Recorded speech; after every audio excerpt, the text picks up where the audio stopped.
I am thrilled with the results. And thank you. You want to take over the meeting tonight? Yeah. You want to take over the meeting tonight? Well, No, I'm joking. not really. I will if you want me to. I'm just joking.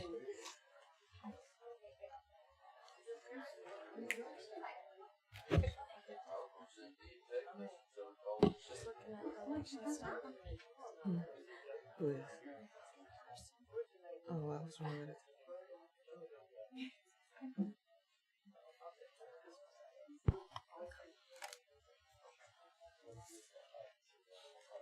Ready? Good evening, everybody. First, want to just start off by saying thank you. If you think I'm nervous, I am 100% nervous with this. So please be patient. We'll get through this, and hopefully by midnight. That's a joke. All right.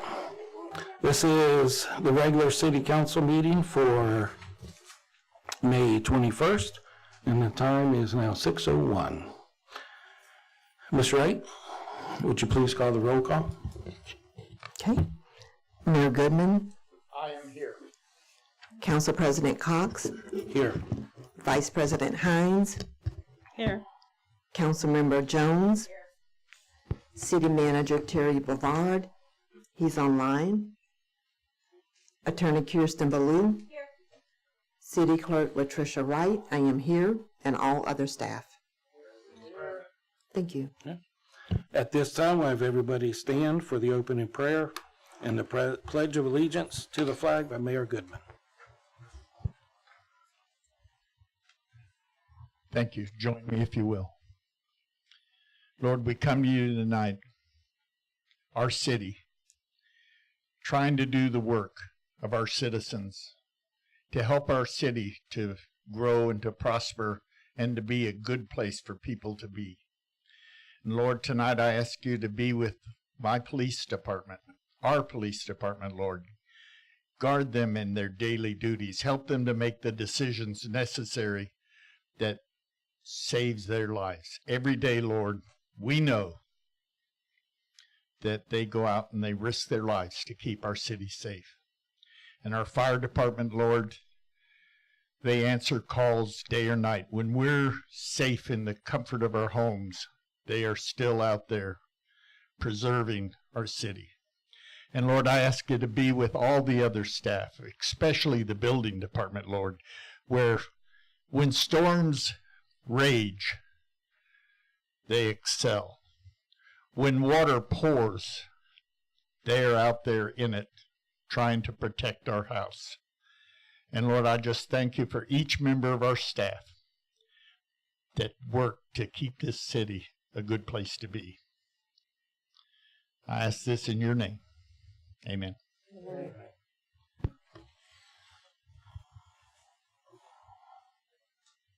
I pledge allegiance to the flag of the United States of America and to the republic for which it stands, one nation, under God, indivisible, with liberty and justice for all.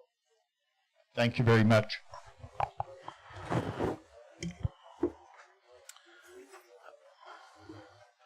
Okay, item 1, additions, deletions, changes, and approval of the agenda.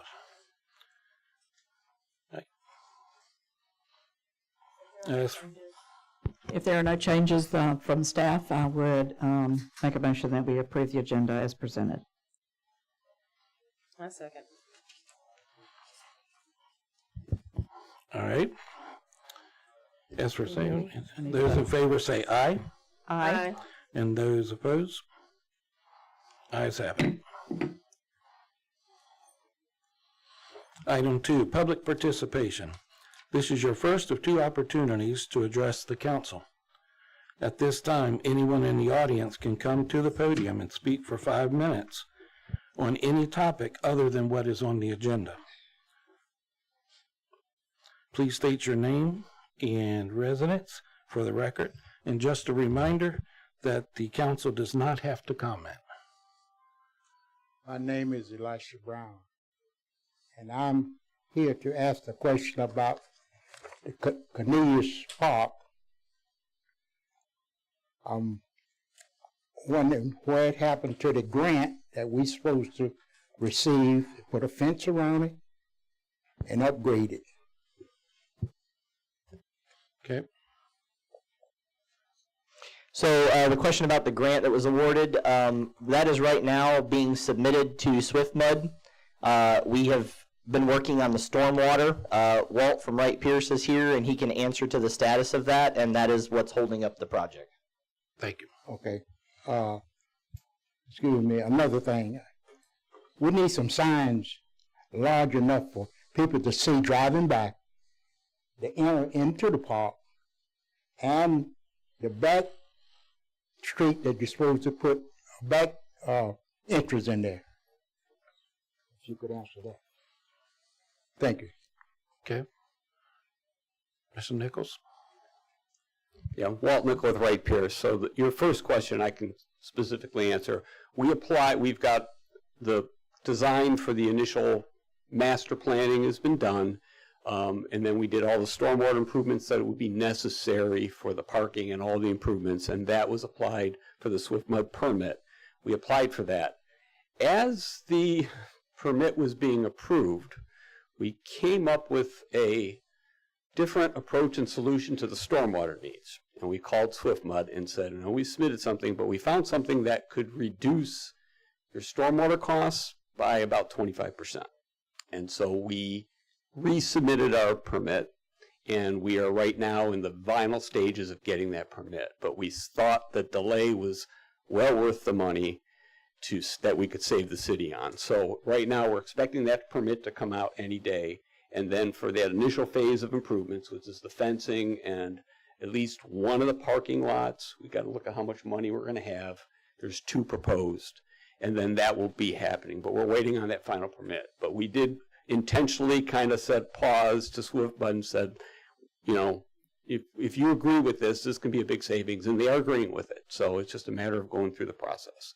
So that's the one item. Signs, when we start with the roadway and access, we'll address signs, and we'll work with city staff to make sure that that's done properly. But we have not addressed that yet at this stage. But that's where we're at on Cornelius Williams Park. Okay. Thank you, sir. Anybody else? All right. We'll have another chance towards the end of the meeting. Okay, item 3, consent agenda. This is for the council minutes from May 7th and the investiture minutes May 14th. Mr. President, Yes, ma'am. on the May 7th minutes, I have a correction to item 7H. It says motion to approve first reading by Councilmember Hines, second by Vice President Hines. That should say Vice President Cox. Okay. Can I get a motion to approve the consent agenda with the changes made to May 7th? I make a motion that we approve the consent agenda with changes made from May 7th. Second. All right. We have a first, we have a second. Any other discussion? All right. So the motion has passed. Oh, sorry. All right, we're going to do a vote on it. And all in favor say aye. Aye. Aye. Opposed? Okay, likewise. All right. Motion passed.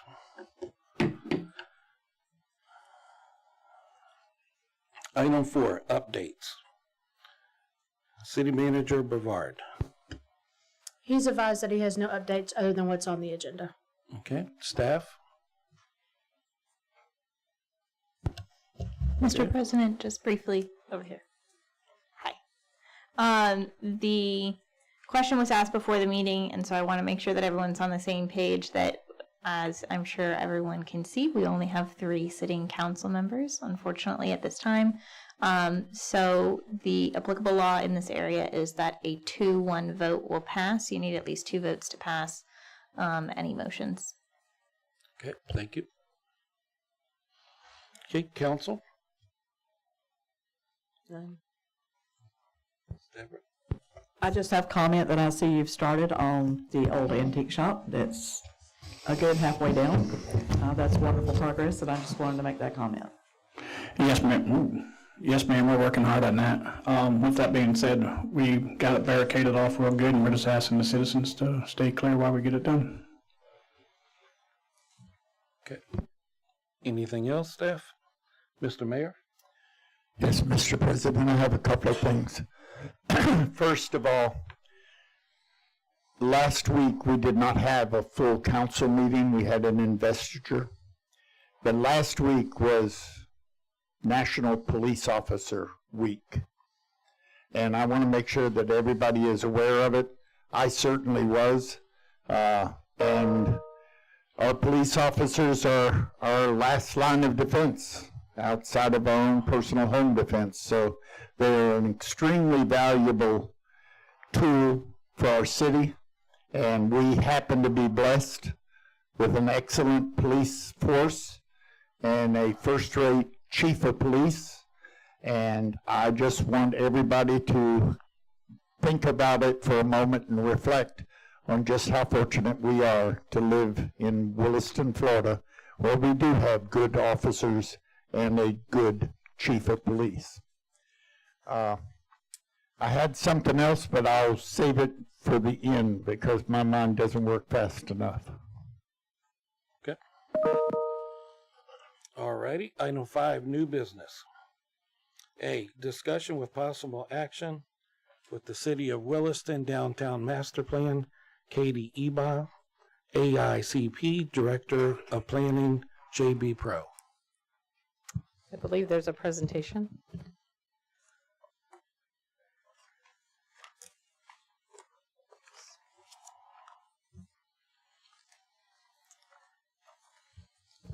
Good evening, board, community members. I'm excited to be here this evening after about 9 months of work from your community to present to you the master plan for Williston Main Street. You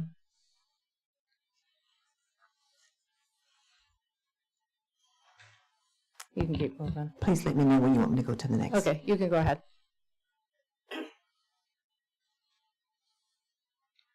So what we're going to talk about is a vision plan for reinventing the heart of Williston. And as you know, we did this through a community effort. We started this back in the fall. We have held 4 community workshops throughout this process. We've also presented to the CRA board, who was the responsible party for this activity. And we have been at a couple of pop-ups in the community as well to talk about the project and what the community members feel for it. And here is what Williston's big ideas for their Main Street is. They want it to be a welcoming place that's interconnected. They want it to be an active community center, and they really want it to be the heart of Williston. So rather than, when we originally came to you in October to present this idea, we had been talking about just focusing in on the downtown, which, to be honest, that area has been studied a number of times by other planners.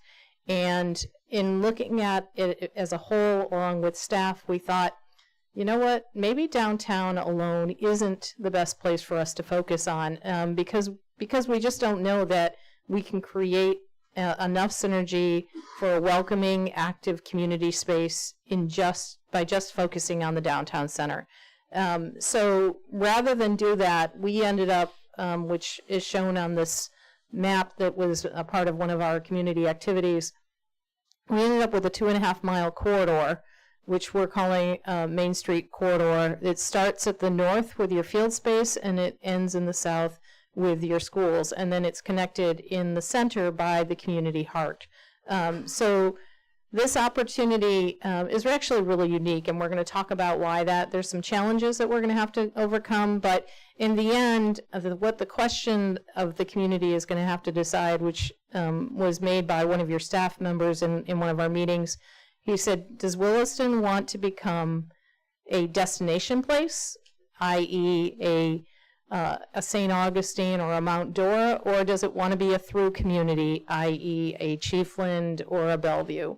That's really what we're talking about here. If we proceed with this master plan, which is going to take a lot of commitment and some time, we believe we can create something that makes Williston a destination that people want to come to, not just a through place where people drive through or they stop at one of the chain restaurants and threw their money because it's not going to stay here in Williston. It's going to be spent here, but it's going to go somewhere else where the headquarters of those major companies are. So we're really focused on achieving these big ideas. Go on. Some of the challenges that we have in this area is the unsafe roadway conditions, especially on 2741 and 27. And that was part of the reason that we decided not to focus just on downtown, because we knew by focusing just on the downtown area, we were going to have a real hard time getting through those unsafe walkable conditions. Even we, as your consultants and working with planning staff, when we would do walking corridors and walking audits of the corridor, we were nervous, quite honestly, crossing 27 in the center of town. So we thought, if we're nervous and we do this and we're advocates for walkable places, then how would the general public, how would somebody as a visitor feel comfortable crossing that space? The other thing was the uninviting spaces. There just are a lot of places in your current downtown that are just not something that people want to go to. So it is in looking at those ideas and those challenges that we thought about extending this corridor. Continue. So the vision that we came up with, and I'm going to read it, it's going to take a couple of slides, so if you just follow as I read. Foster a vibrant and engaging community space where residents can come together as true neighbors of a small town. The goal is... I missed a page, I think. There we go. The goal is to create a place where people can interact, connect, and build meaningful relationships, whether it's through local gatherings, festivals, or everyday interactions. Williston Main Street will serve as a hub for community engagement. Residents and visitors will have the opportunity to actively participate in various community activities and events, from farmers markets to art exhibitions. Williston Main Street will be a lively space where everyone can find something enjoyable.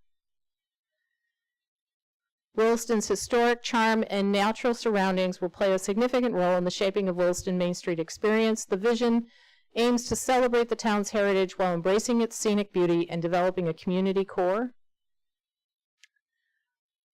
Williston Main Street will be more than just a physical location. It will be the welcoming heart of the community, reflecting the essence of Williston itself. This vision for Williston Main Street has been presented to the community. It's also been presented to the CRA, and both of them have fully endorsed this idea and really see that this opportunity, while it's something that the community is investing in long term, is really investing in its future and investing in this place, which makes Williston a place that people want to come to. It's a place for your residents, and it's a place for visitors. In order to achieve that, we've established a number of guiding principles. The first one is to build multi-generational spaces. So this isn't something that's just for the older community members. It's not just something for the youth or the working families. It's for everybody. There are things along this corridor that will provide for business owners. There's something that will provide for young property owners who are just starting out and young families that are just starting out. This is for something that there'll be spaces for seniors. There'll be spaces for children. All of these will come together along Williston Main Street. And that's actually why we chose this entire corridor, because there's already a lot of bones in this area, from your parks, from your public spaces, from your city activity centers, from the businesses that are already here, and from the schools. A lot of the components are already there. What's lacking is the connectivity from one area to the next, which is what we are looking to do. By developing a cultural and community hub, promoting local businesses. Again, the businesses right now that predominate in Williston are national change, where the dollars come in. They're taking care of workers, but they're not taking care of the long-term investment of Williston, because those dollars leave the community in the form of major corporations that are located, headquartered elsewhere. We would look to create bike and pedestrian connections through mixed-use design and multimodal corridor, and we would prioritize Main Street as the hub, the central location for this community of Williston. So, how do we develop this planning and design strategy?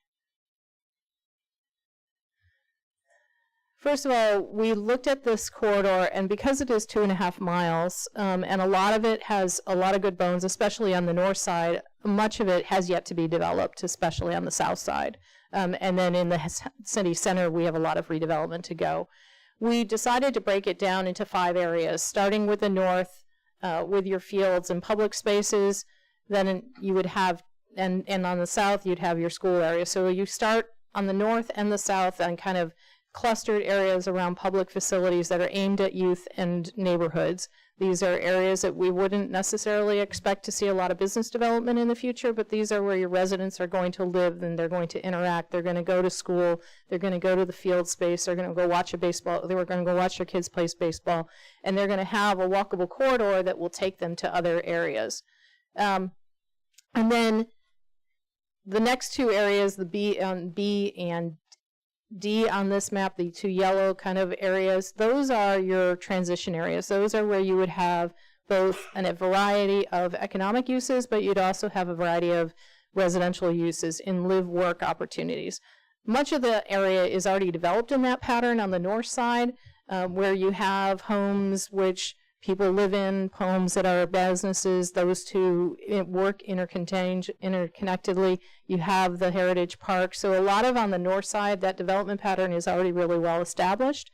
But on the south side, there's bits and pieces of it, but there isn't a lot. And then in the city center, like we've talked about city center. Now connecting this whole area, and this is what Williston has, an asset that every community wishes they had. And it was really the driving force behind us deciding to go with this longer corridor, and that is the old rail corridor.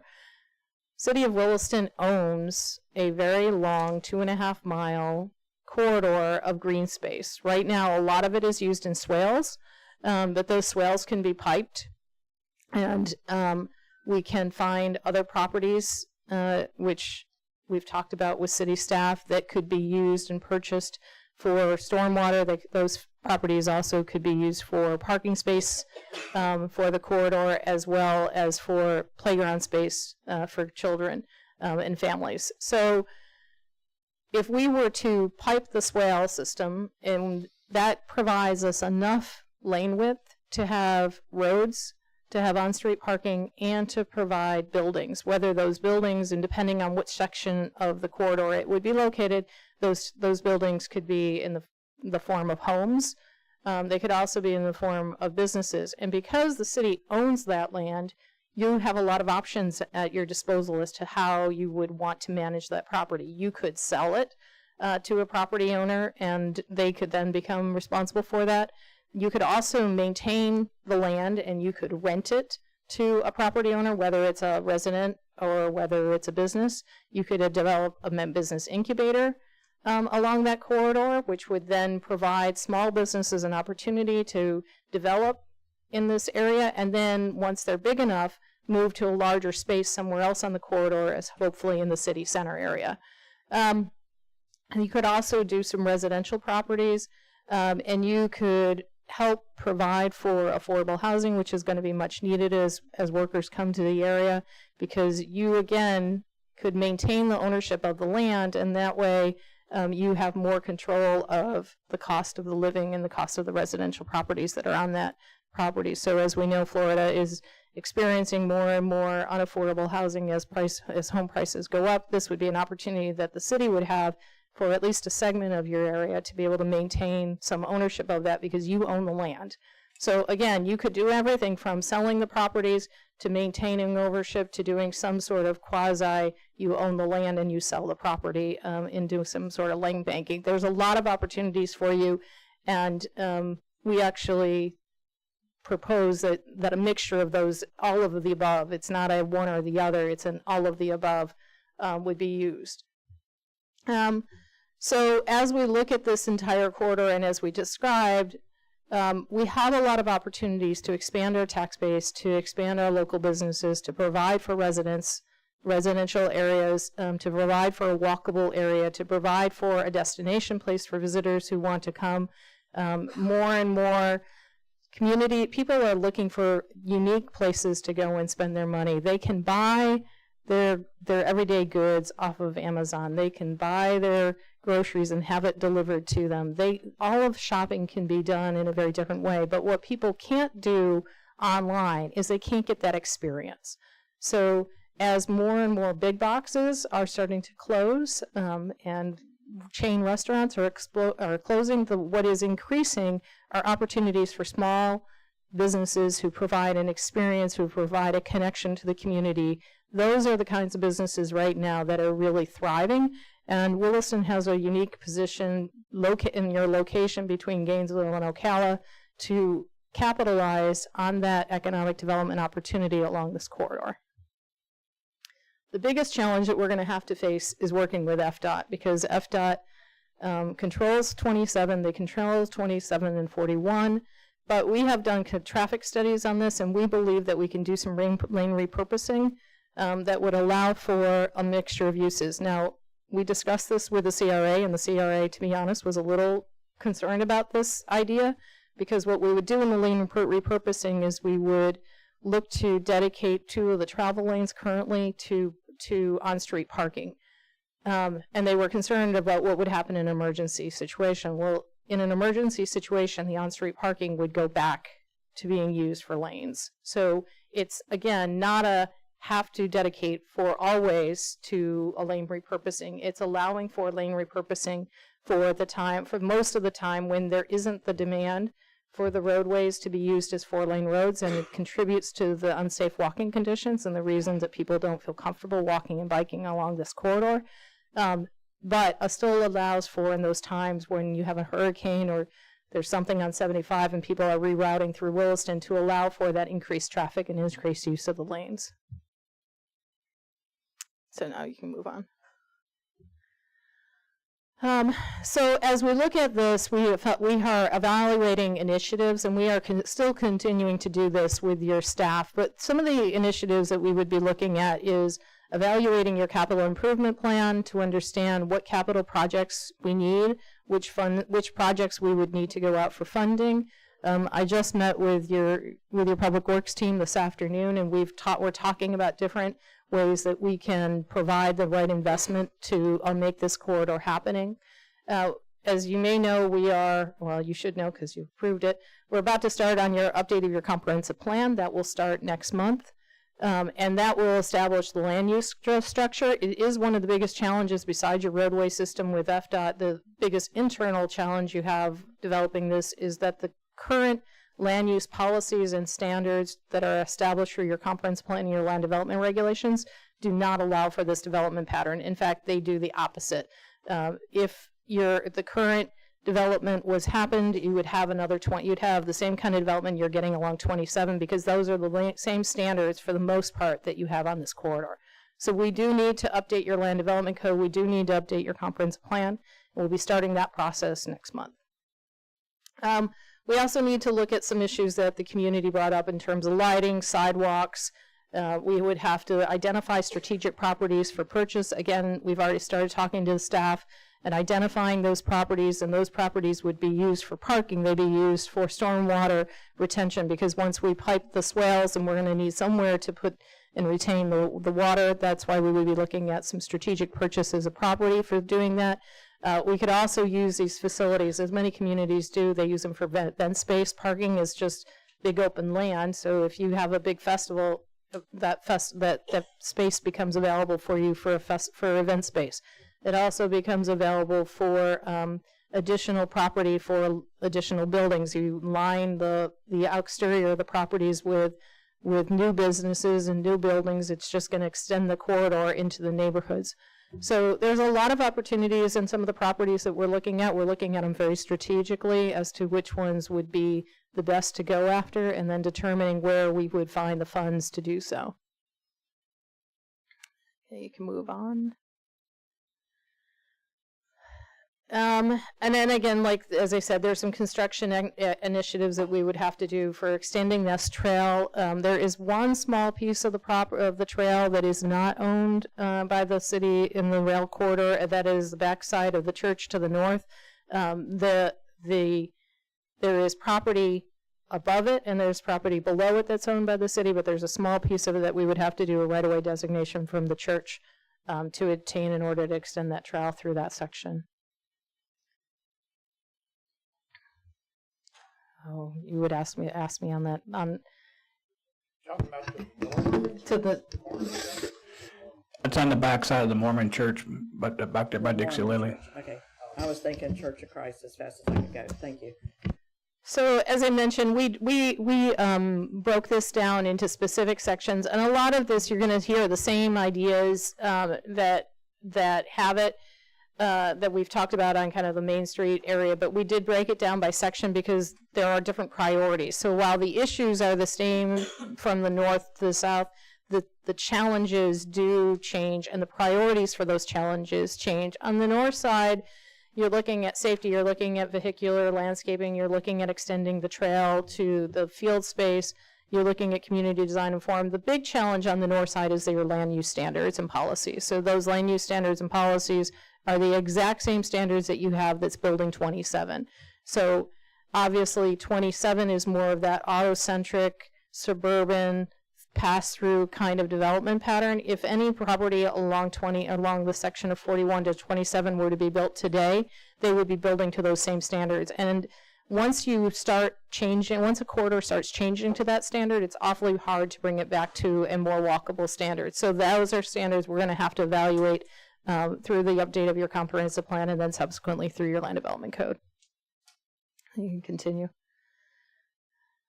You can skip through this part. You can skip through this part. So then as you get into the north residential business section, the priority here is really on these live-work neighborhoods and immortalizing the buildings pattern that's already there. This is not changing the building pattern. I was here to update your comprehensive plan 2 weeks ago, and we talked about that the current maps that we're updating your future land use and your zoning map reflect as they are today. What these now we would be looking at, and I know, Ms. Jones, that you were very concerned about this because you have been an active member of part of this process as you have been, Ms. Hines, and you know what we're trying to accomplish, and you knew that what you were looking at the map doesn't do that. But when we were updating your future land use and zoning maps, we were just trying to reflect what was already happening. We weren't trying to go to the next step of evaluating what should happen. That's what we're going to start now. Now we'll start looking at the shoulds. Now we'll start looking at what we have versus what we want and what the difference is there and how do we change that. So we do know that we need to make significant changes, especially on the north side, in order to ensure that this development pattern can happen, but we need more deep diving into it, and that's a process we'll be starting next month.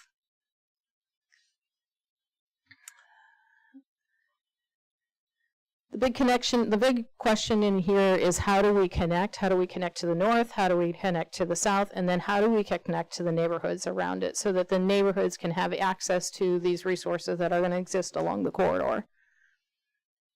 And then how do we transition to the city center? How do we make sure that the residential neighborhoods transition to the city center and it isn't done abruptly? We want to protect our residential neighborhoods. We want to provide for our residential neighborhoods. We don't want to have them overtaken by a commercial corridor.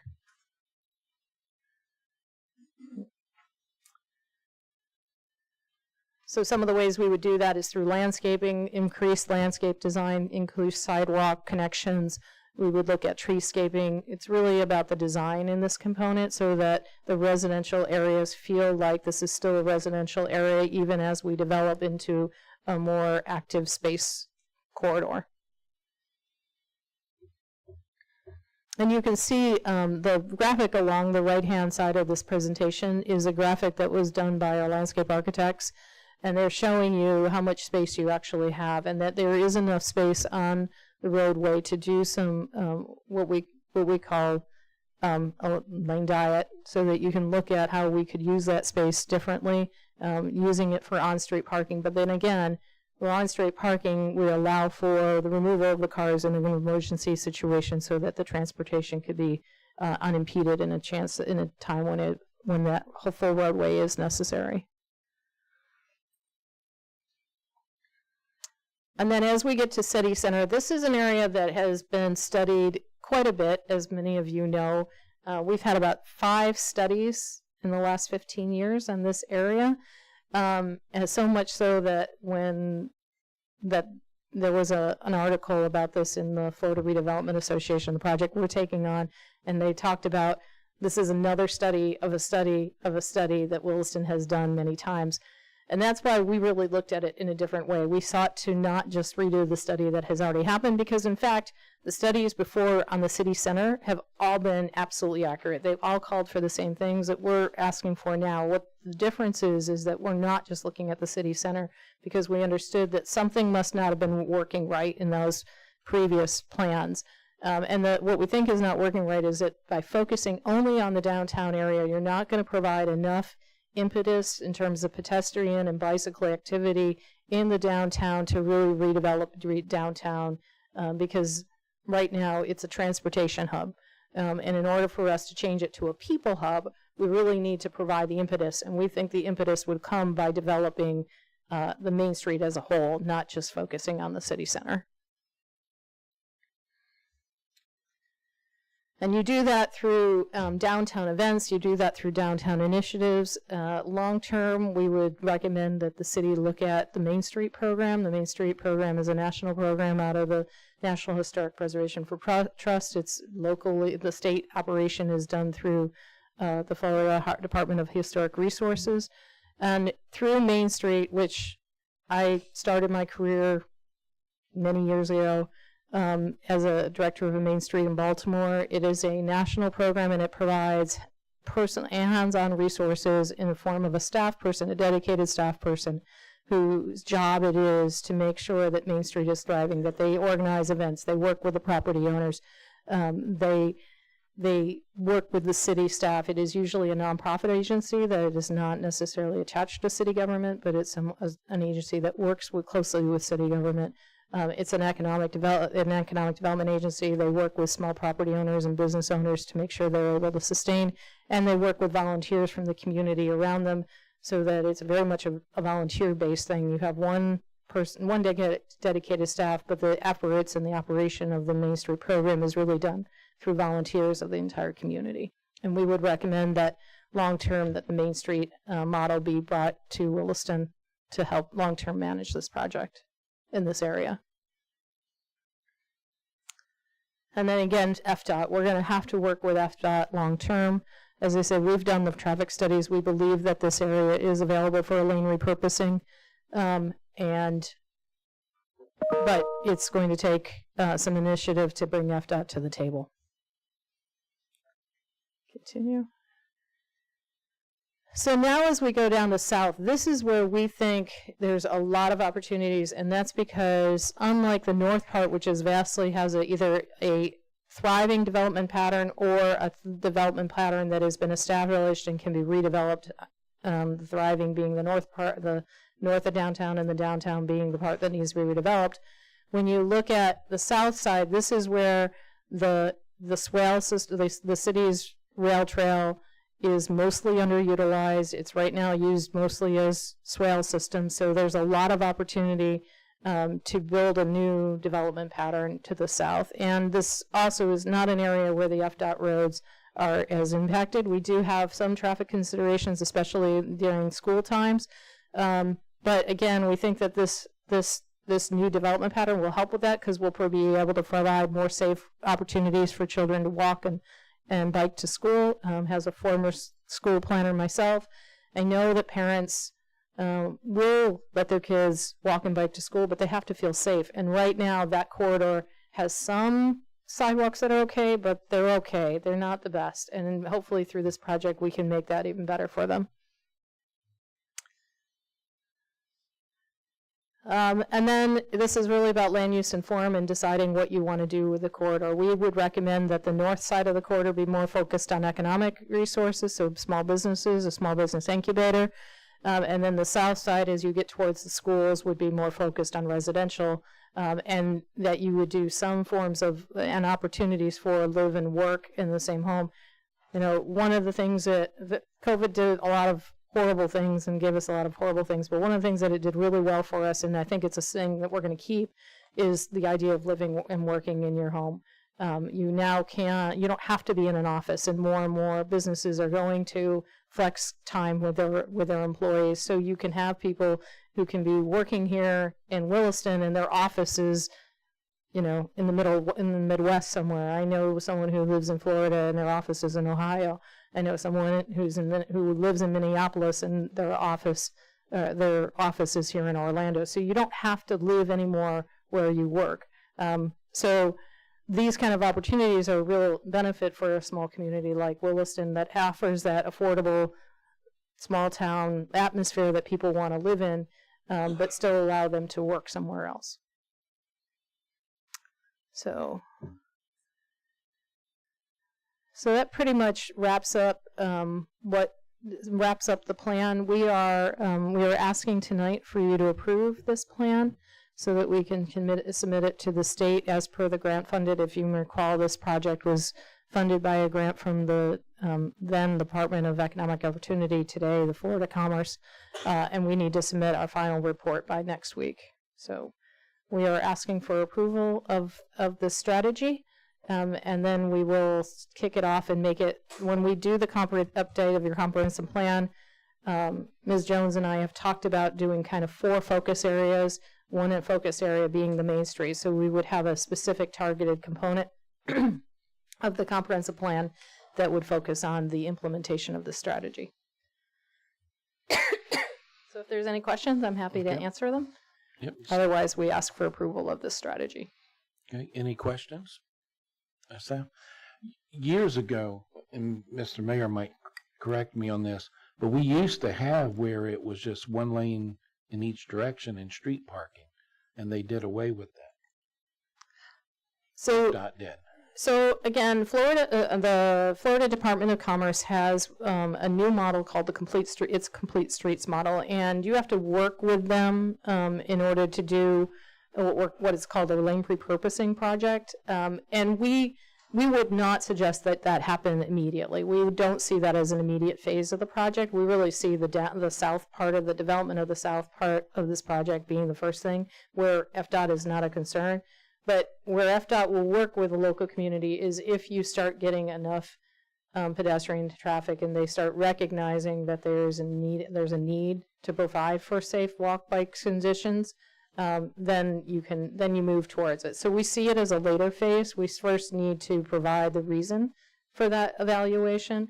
But we have done the traffic study counts, and we looked at your traffic study counts on this area, and they fall within the area that what's called the lane repurposing, would be allowed. We also would not be looking at, the lane repurposing would not be at the very heart of the intersection. That intersection would stay 4 lanes at the very heart of it. It would be outside of it. And there are some other alternatives that we're looking at for the crossing of 27. There are some different ways we could. Many of them are much more expensive. You could do a bridge overpass. You can do a bridge underpass. There are other options. But right now, when you're at that intersection, there's actually only crosswalks on 3 sides. There's one side of it that doesn't even have a crosswalk.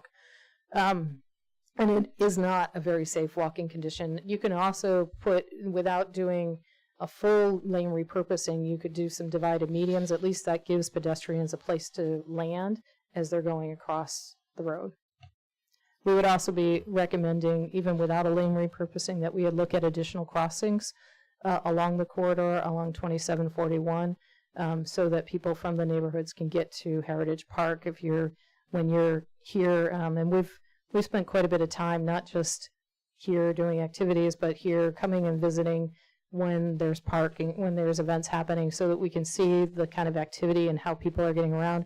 And it's kind of scary. Your Christmas event is at night, it's dark, and people were trying to cross, and you still have a lot of vehicular traffic that's on the roadway. So looking for additional crosswings that would make it safer, with lighted crossings that are timed so that vehicles know that they need to stop if in case a pedestrian is in the way, or a pedestrian is looking to cross. There's a lot of different traffic calming, bike ped efforts that we could do before we ask for lane repurposing, and just to make things safer for people to walk and bike in this area. Okay, thank you. All right, does council have any more questions or anything? Okay. Ms. Ballou, can this be done as a vote as a motion or a consensus? Which? You'll have a motion and a vote on this. Okay, Yep. thank you. All right, if nobody else has any comment, I will entertain a motion. I would move approval of the Williston Downtown Master Plan for submission. All right, is there a second? I'll second. All right, any other discussion? All right, we'll move to vote. All in favor, say aye. Aye. Aye. All right, let the record show it's 3-0. Motion passed. Thank you very much. All right, item B, discussion with possible action, general employee pension changes, city manager Terry Brevard and B.J. Bishop, general pension board member.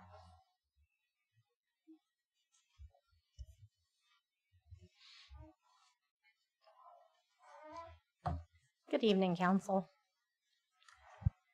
So I'm now a member of our pension board here at the city, and at our last meeting, 2 meetings ago, it was brought up that they wanted to see about doing maybe a 30 and out, a 25 and out, or possibly also using the overtime as part of compensation for the retirement. So we asked our pension board to do a study on this, and they did a study, and I think you each got a copy of that study for what it would cost to do those 3 things. This would not replace the 62 and out. This is just another option for the retirement. The pension board reviewed this at our last meeting, and they voted, and we voted for the number 2, the 25 years of service with the option to get out. But we wanted to bring it to you guys to see what your opinions were.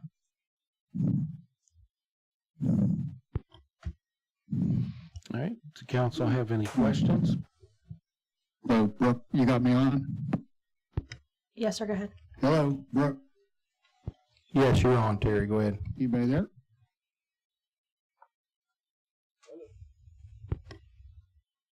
Hello, sir. Yes, Terry, we have you. I lost the hearing now. So, you got me? Yeah, go ahead. Okay, so can everybody hear me? Yes.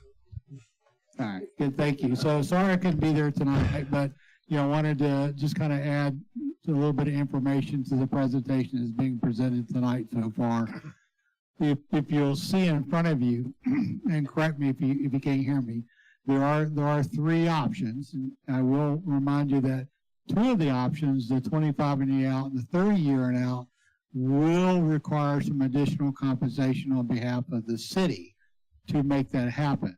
Now, we'll also point out that there's $160,000, I think, excess in the plan, kind of a rainy day fund that could be used to look at that and maybe to help in easing up that additional cost. And they're like item number 2 and number 3. And then during the General Employees Pension Fund, I also brought up the fact that this could likely be something that we will have to go to the union about if the contract is approved tonight for the city employee.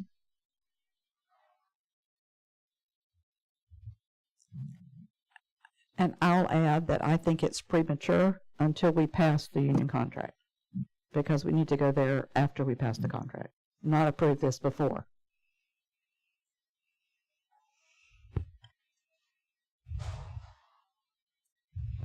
That's a good point. Which is why I didn't bring it to you before now.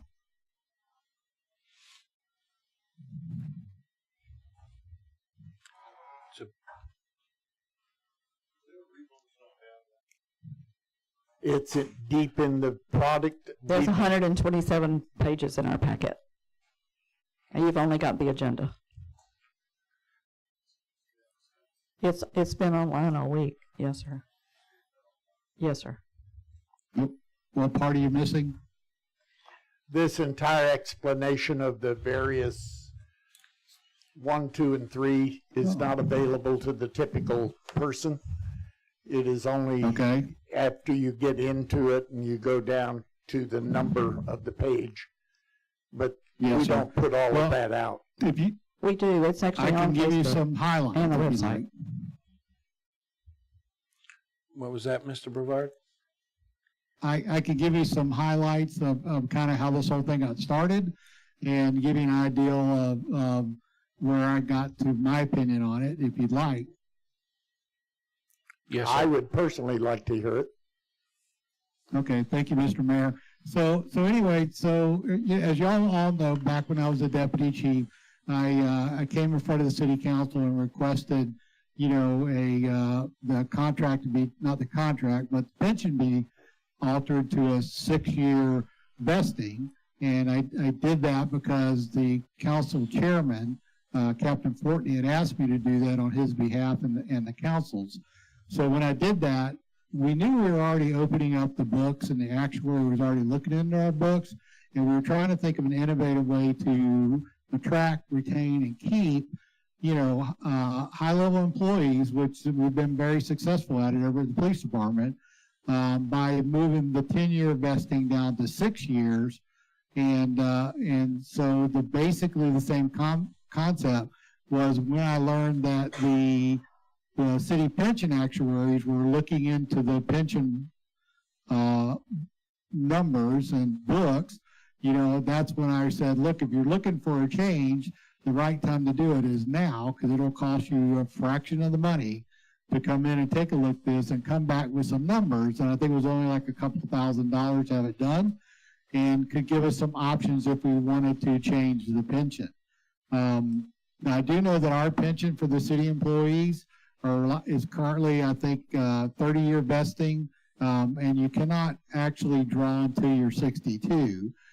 So my only concern was for the employees is that you could literally be able to retire at 55 and unfortunately could not draw your retirement till 62. And so you basically have 7 years that you're kind of in limbo land and not doing a whole lot.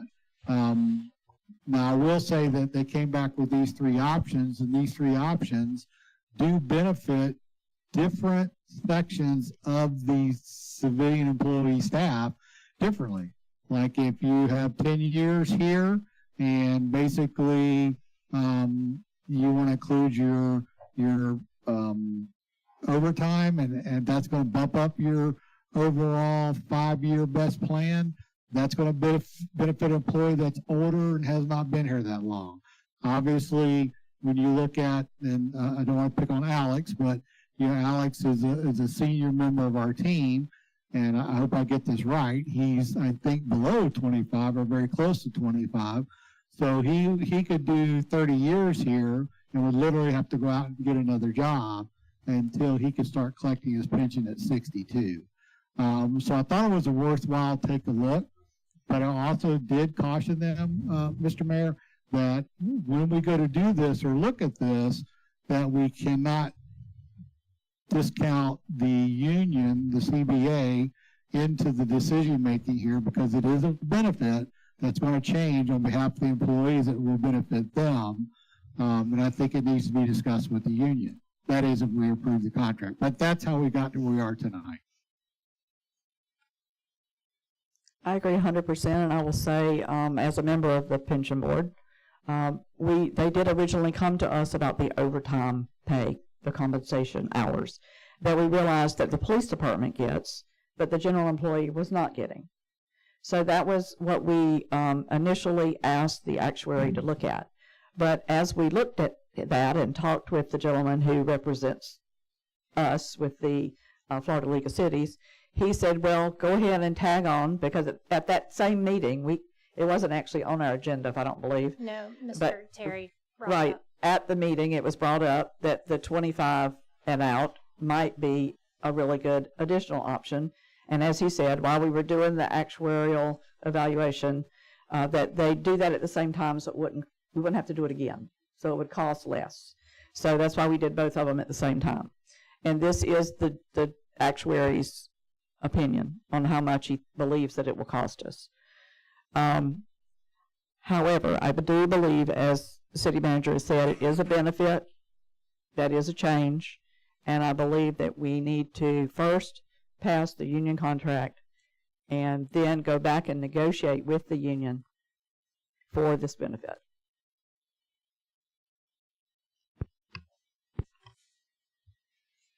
Is this benefit going to be by itself, or is it going to be in conjunction with something else, another benefit?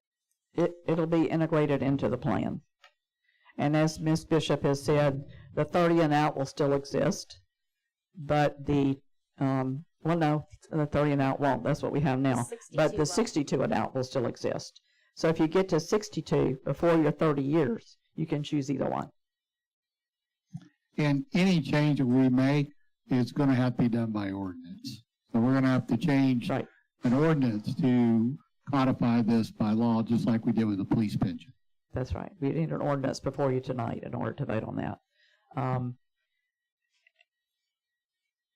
This was more So- kind of just so in a my direction opinion, we- on your opinion. I'm sorry, ma'am. It's okay. Good. Go ahead, Terry. No, and so in my opinion, I think we do have time with this. The actual time to take effect will not be until October 1. So we do have time to step back, maybe get some guidance from the city council as to what they would like us to do, because as you know, the pension boards, both the police and the general employee pension boards, are representatives of both the staff and the city and the retirees. So any decision that we make is going to affect a broad spectrum of people.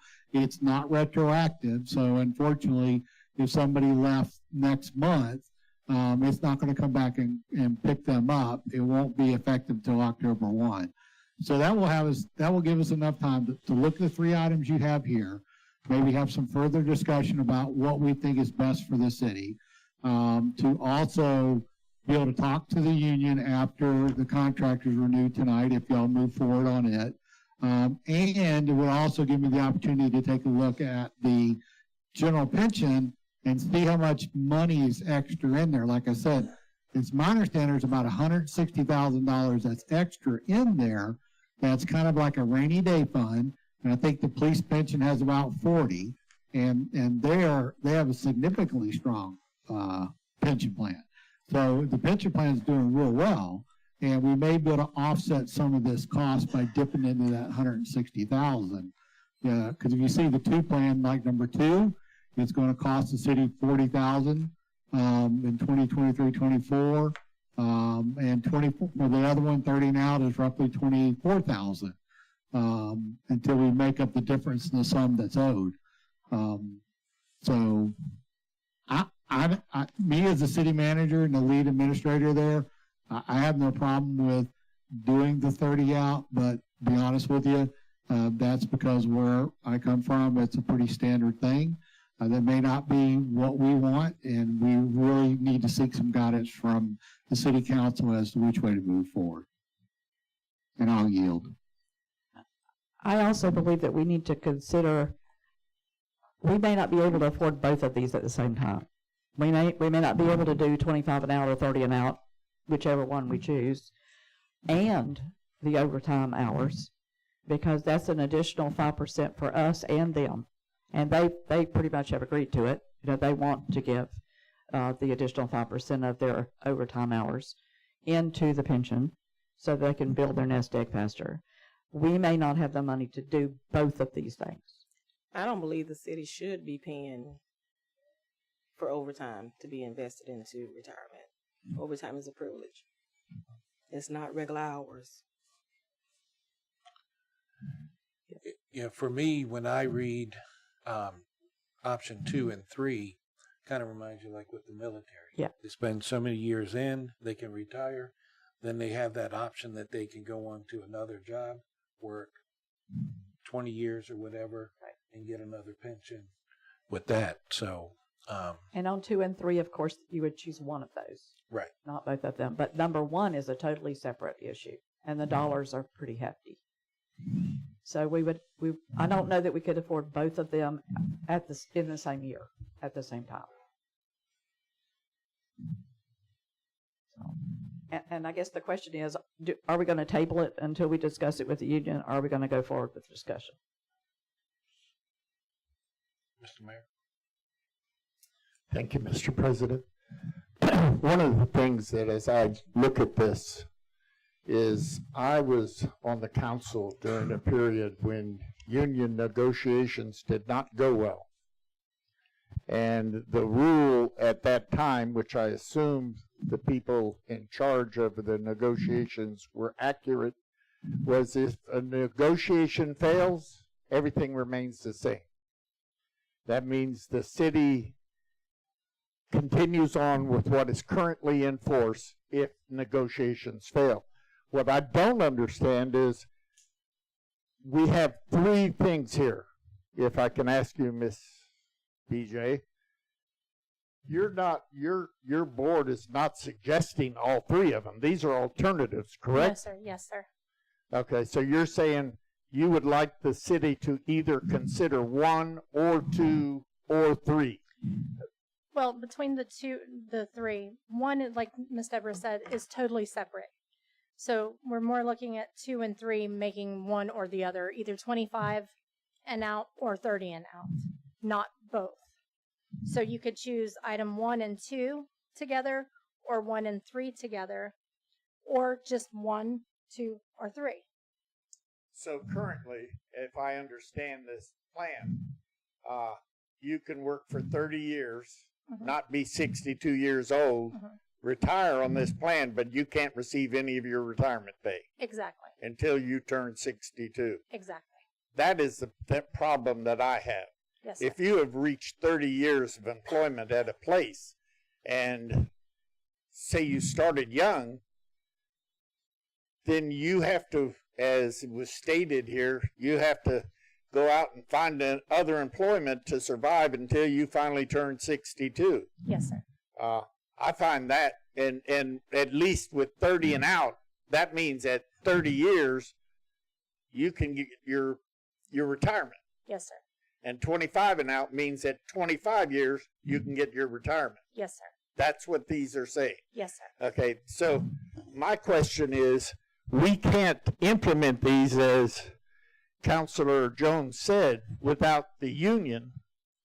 But if we don't have one of these as an opportunity to show the union what we would like to do, we can't negotiate with them. Yes, sir. That's the way I see it. I agree. Mr. Brevard, if you're on, is that the way you see this? I see, Mr. Mayor, I hope everybody can hear me. I see, Mr. Mayor, no matter what we do, we have to go back in to have a negotiation with the union about this. And let me just say on this, when it comes to the union negotiations, you know, we may enter the room guarded, but we leave as professional friends. And we work out our differences. And we don't always see, you know, agree the same way, but I do believe that we're all there to do the best we can for the employees of the city. And it is not by any means an adversary, even when we are somewhat adversary. It's not. And so the negotiation with the union has not been an issue. We have obviously agreed on some things and disagreed on some things. And I read the law a little differently. Sometimes they read it a little differently, but we both have labor attorneys that help guide us through the process.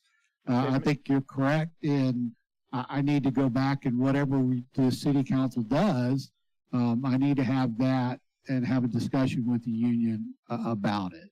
So, because it is a big change. if I may ask, Mr. Brevard, are you saying that if you're going to do negotiations, if the council chooses to pass one of these, they would be passed subject to union negotiation and not ironclad no matter what? Is that accurate?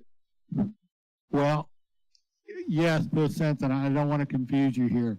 If the union, if we do something that benefits the employee, more above and beyond what we've already agreed to in the contract, the union really doesn't have an issue because the employee is benefiting from that change. And, you know, it's a good thing. So, however, I do believe in this sense where if we pick number 3, I can go back to the union and say, look, we're willing to do this. And basically, you know, where are y'all at on this? And of course, the union president and the vice president, which are employees of the city, are there. Both of them would benefit from either 2 or 3, or maybe even 1. But I just think it needs to go back to the table so we can talk about it. And then, like I said, we can get back. Trust me, if when y'all approve this contract tonight, negotiations are going to start immediately. You know, with them on other things. They're gonna want to come back to the table and talk to us, and that's what y'all pay me to do. So I know that was a long yes, but yes. I think we have the cart before the horse, and we don't have a resolution in here at all. Yeah, you don't. I think in my case, what I'm looking for as a city manager, some guidance how to move forward from y'all. I mean, if I go in there thinking I want to go for item number 2 and the board is absolutely against it, then I've negotiated with the union. I don't want to say not in good faith, but you know, I've negotiated something I don't have the authority to deliver. And that is one of the benefits of coming to you now and talking to you about it, is that we can get some sort of guidance from you, but guidance is all it is. They may come up with something else. They may say, well, we want 20 an hour. And then where am I at then? Well, I've already done the numbers for 25 and 30, so I'd have to go back. The city pension would have to open the books back up, pay the actuary $10,000 to figure out what 20 an hour looks like. I'm not paying for it. The city pension has to pay for it. And I would also like to know what the union members, if we can only choose one, which one do they prefer? Well, I know from the meeting they all preferred option number 2. Well, they came to us initially with number 1, is what I'm saying. I don't want to hear from a department head. I really don't. Yeah. They originally came to us with number 1, and then the other 2 got added in the meeting. So I don't know which one is their priority, and it would be, if we're negotiating a union contract, to me it's go ask the members of the union. That's part of the bargaining. If you put it in the contract, right, and then basically the union members would have an opportunity to vote yes or no on that contract, and they would have a voice by that vote, yes or no. So, but that would mean opening up the contract coming up for October, and there could be other things they may want to negotiate, which I suspect they will anyway. Mr. Barber, did you have something? Oh, he's the boss. I just didn't want to hear you while I was talking. I just wanted to correct the record. This went before council when I was a union member. I was the secretary of the union, option number 1, and it was presented inappropriately. We didn't do it by ordinance, but the council at the time actually consented to that. So obviously there wasn't an actuary done. We recognized that the ordinance wasn't done properly. When Terry became the city manager, he corrected the course on that. But this was discussed, and I also wanted to point out, because the comment was made that the city shouldn't pay for overtime. The city is paying for overtime with other staff members. The police pension has this in their pension. So the statement can be made, we shouldn't do that for employees, but it is being done for some employees. There's a disparity between the two. The overtime is counted toward their pension.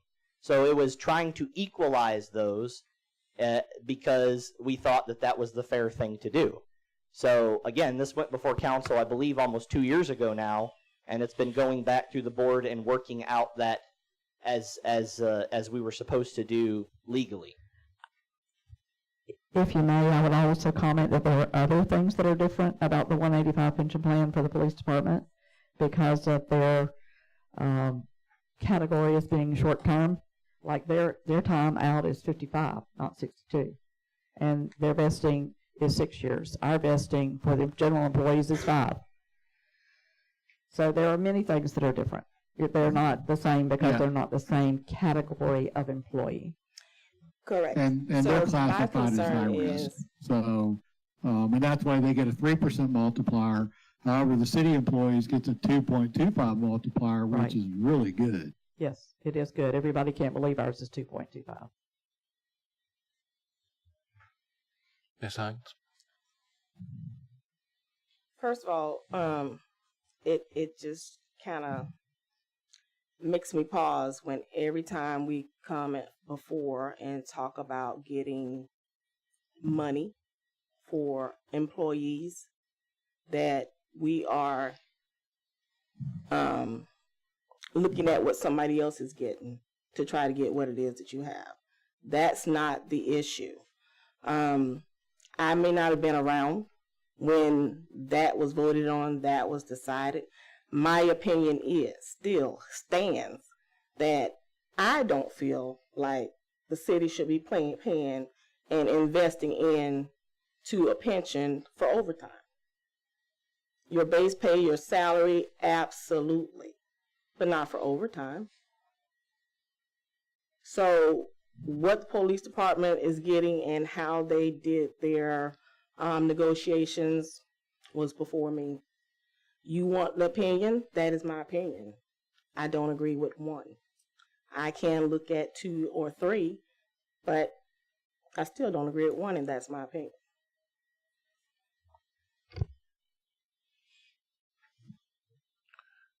So is it my understanding that 1 is in there regardless? And then we vote with, Oh, no, sir. I wasn't, it was just like Ms. Jones said, I wasn't saying anything as far as a recommendation at all. I was just giving you the history of how that started, why 1 was even on there. That's It what was they something that the initially union came. negotiated 1 year in a closed session, and that was what was said, and then the process wasn't followed through correctly at the time. That was all I was stating, was that was why 1 was on there. just Ms. want BJ. clarification. Yes, sir. You did say that it was 1 or 2 or 3, and that if you do 2, 1's not in there. I think that's what the president No, was asking. If you do 2, 3's not in there. If you do 3, 2's not in there. She said if you do 1, do 2, 1's included. Do 3, No, no. 1 is No, included. no. One is Or totally opposite. or it could be 1, 2, or 3. Please let her answer. One is totally opposite. That's so tonight, if you guys decided to vote, you could say, okay, we're going to give you number 1, and that's it. Yeah, it's a Okay. standalone. Okay. It's a standalone. Okay. Or you can say, we're going to give you number 2, and that's it. And no number 1. No number 1. Okay. Or number 3, That's what I and thought that's you were it. saying. Or you could choose to add number 1 if you want to, not because you have to. Okay.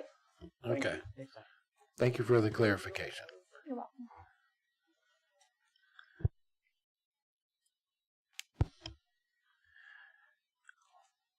Do we have any more questions?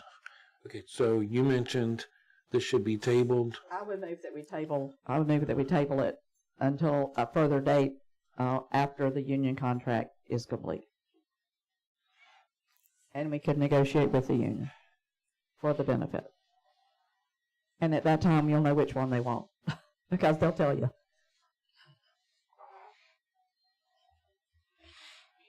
Ms. Bishop, how does that sound? I'm at your mercy. I'm at the council's mercy. Okay. And it's kind of, if we would have put this at the end, since the negotiation is tonight, or the contract. You still have to negotiate with the union. And I understand that, but if we tell them what we would like to offer, the negotiations will go smoother. Yeah, You can don't y'all still represent the hear me? union. Yes, sir. Okay, so, Mr. President, so what would happen is if we would go back and negotiate with the union and the representatives from the employees. So it's not like, we're just talking to the union representative. I mean, it's a group of 3 or 4 people, plus you had HR, myself, so I don't want anybody to think we're just negotiating with the union. The union is there to represent the employees, and the employees are absolutely involved in this discussion. They are the union. If they're Yeah, members they of are. the union. And I, I have no problem doing any of this. like I said, I'm the one that brought it up originally. I couldn't understand why you could do 30 years, as Mr. Mayor said, and walk away and expect to go get a job, if you had to. And maybe it's because of where I came from and the years spent over in law enforcement, but it's just not the standard, that I know of. So I'm at the mercy of the council, whatever y'all want us to do, but keep in mind, if we come back to the table, it'll be a short trip and back. It will not be, we ain't coming back to you in October with this. It'll be sooner than you think, so. Right, that was going to be next question, is how soon might we be able to get this back on the agenda for us? If I get a contract tonight, I'm sure the union representatives would have no problem meeting with me at their convenience or my convenience. I have obviously a slight medical issue to work out, but other than that, it would be soon, because it really doesn't take effect till October 1, regardless of what we do. So we have plenty of time to meet with the union, discuss it with employees, talk about the negotiations, develop an ordinance, because remember, it's got to be changed by ordinance. And then for a first and second reading, and only then will it be ready for October 1. I can assure you that it will be ready by October 1 through all that process. Okay, thank you, sir. And I put a motion on the floor. It either needs to have a second or die for lack of a second.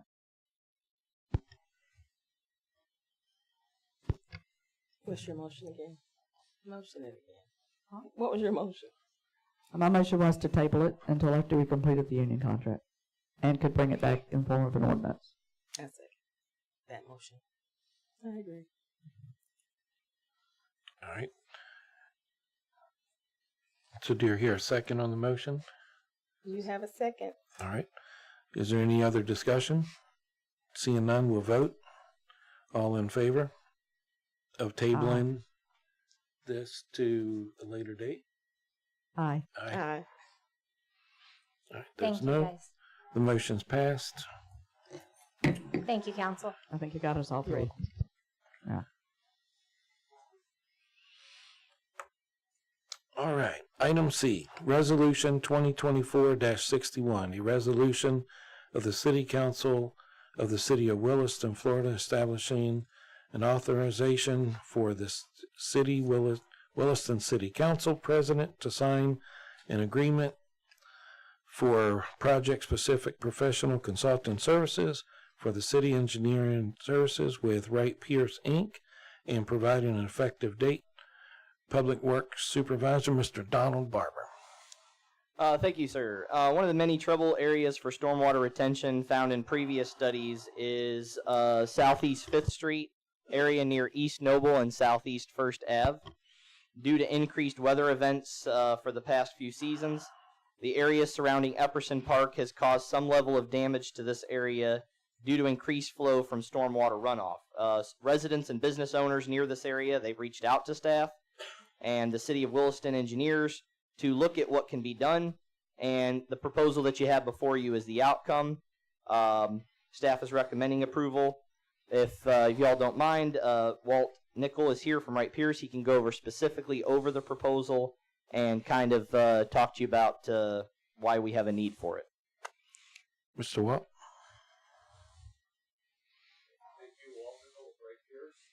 If you would, sir, turn your microphone on. Thank you, sir. Sorry, Walt Nickel with Wright Pierce. Thank you. If you don't mind, I'll read the first paragraph of our proposal because I think it sums up the issue to the best that we can assess. That the area has experienced frequent flooding during, this is the area, as Donald had mentioned, Southeast 5th Street, south of East Noble Road, across the street from the CVS. So this area has experienced frequent flooding during moderate rain events. Our observations indicate that a storm inlet on the east side of the road is set higher than the surrounding grade, its discharge pipe has failed, and the discharge pipe end is black with soil. Stormwater runoff from that bypasses the stormwater inlet down the driveway for the home at 15 Southeast 8th Street. Improper road grades and cross slopes also cause ponding in the grass area along the west side of Southeast Fifth Street, and a discharge swale that conveys water to a quarry to the east functions poorly. It is our opinion that improvements to the drainage inlets, piping and swales, and regrading of driveways and the adjacent roadway pavement can reduce flooding for more frequent and smaller storm events. However, discussions with the former owner of 15 Southeast 5th Street indicate that severe flooding occurs at the property during hurricane or tropical storm type events that causes extreme flooding, regional flooding. Please be aware that the proposed design improvements contained in this scope of services cannot address the hurricane or tropical storm type events. Much more extensive and costly analysis, design, and construction efforts would be required to improve drainage during those types of events. So what we're looking at is your more common, typical rain events causes flooding. It causes things. There is also a big regional problem that what we're going to look at and propose to do is not going to fix that. That's a much bigger, larger. But your typical smaller, what we call a 5-year storm event or something that happens on a regular basis, that there's ponding and flooding that's happening, and we can do that. And we're proposing to, construct a new inlet, regrade the piping, regrade the ditch that goes to the quarry, change the paving grade right in that immediate area that causes ponding in the grass area. And it's a small area. It can fix that problem and alleviate the problem, but not this big picture. There's a widespread flooding, and you have other areas within the city that would need a much bigger solution. So we would prepare the designs for that. We'd get a topographical survey. We use Macmillan Surveying for doing all that. Survey that area. That's in the area with surveys in the proposal. We'll design the improvements, kind of do a 50% design, work with staff, refine that design. We believe that we are exempt from stormwater permitting for this because we're not altering, we're just fixing the current drainage problems, but we would have a meeting with the Water Management District and get their decision that no permit is needed. Prepare the construction plans, put it out for bid the project for public bidding like we do Block 12 and John Henry Park, and get that ready for bid. So that's what this proposal does. Yes, sir. You have used a single address. How many houses will benefit from this work? There, the parking that is across the street along CVS, who's parking there. There is a hair or nail salon next to that would benefit. The restaurant at the corner, Mexican restaurant, probably get some spill off and overflow. That one house at 15, the water from the road just comes down their driveway and affects that home. Also the park. And it goes into the park, the city park. We're talking Everson Park? Yes. It's where Heritage Salon is, and it's a 2-story building. And when the hurricanes came, it completely flooded the downstairs. And the downstairs is strictly used for parking. There weren't any buildings down there unless Heritage has done something different. When Mr. McMillan it was where he parked all his trucks. Yeah. There is some parking behind back Yeah. there. But And at that time, the water actually overflowed the pond at Heritage Park and came all the way up in there, and it took weeks for it to go away. Now, what we're proposing I won't do that, yes. wouldn't fix that because right. that is a regional problem. That quarry fills up. We've got some other things. It does. But That's a big event, like you said, a 100-year storm. Yeah. I just want to make that clear. We're looking at. But that's the location he's talking about. Okay. And I think it's maybe one house in that salon. Yeah, and I can't. Maybe the back parking lot of the very restaurant. close or very small setback between the two. But that driveway, because the catch basin is front of the house, Right. when it doesn't capture the water, the pipes are clogged. It's at a wrong elevation and a slope. It just blows out down that driveway. Yes. All right, does council have any other questions? Mr. Bishop? So as we talk about this, don't forget that it's going to help alleviate the erosion of the road that's in dire strait. Thank you. Anyways, and it's gonna prevent the flooding of the side of the road. I'm gonna hurt you.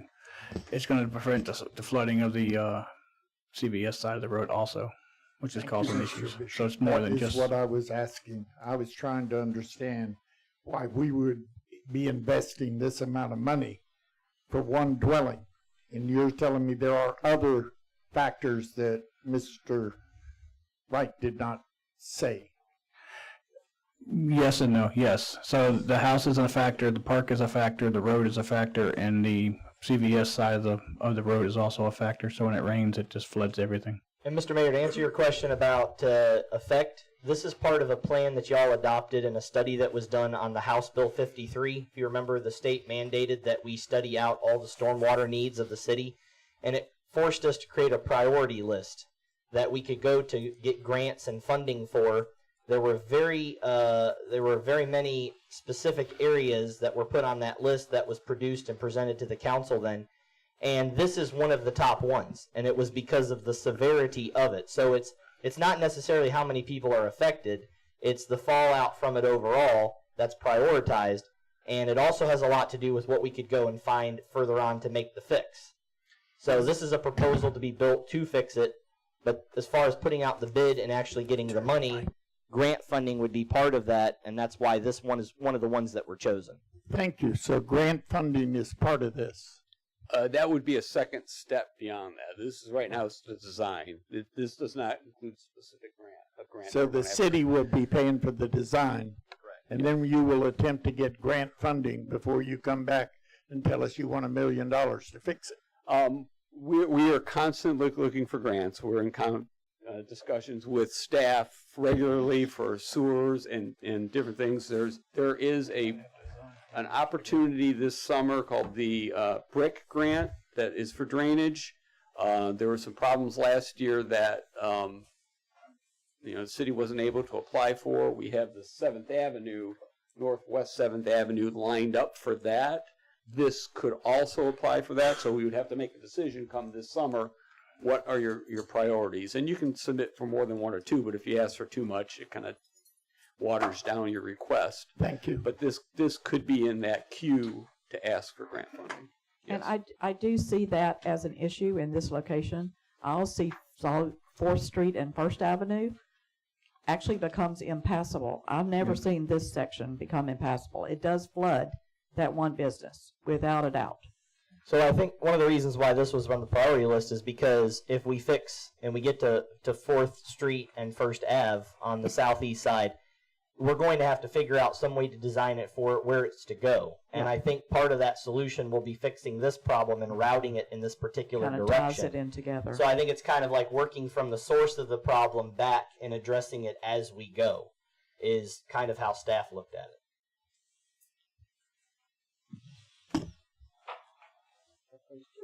So, Mr. President? Mr. Rose? Yes.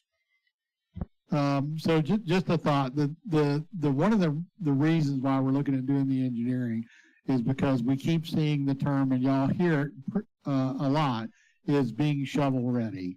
Now, whether or not this is the project we want to be shovel ready on, that's totally up to the council, but this does make us shovel ready for a project that we could do with the support of grants only. I can tell you right now, the city budget does not support the idea of doing this project out of our own revenue stream. It's just too costly. Okay. Police Chief Rolls. Thank you. And my question is, where's the money, this $36,000 going to come from? So we have a stormwater budget that's been in the last 2 budgets, so we would take a contingent out of there, approximately half. And then we have the miscellaneous fund that we service that also is approved by council that is budgeted for. That's $75,000, and so the other half would come out of that. So those are the 2 sources. Ultimately, if Stephen were on the line, he could talk about it more. Okay, then there you go.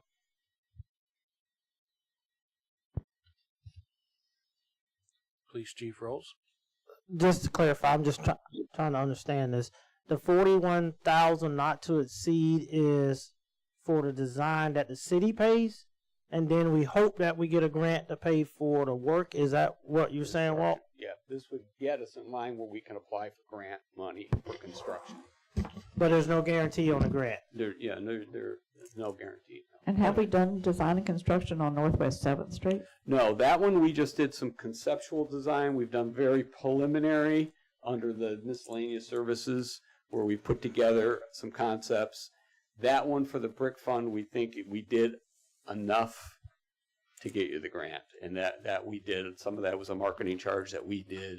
We did that on our marketing effort.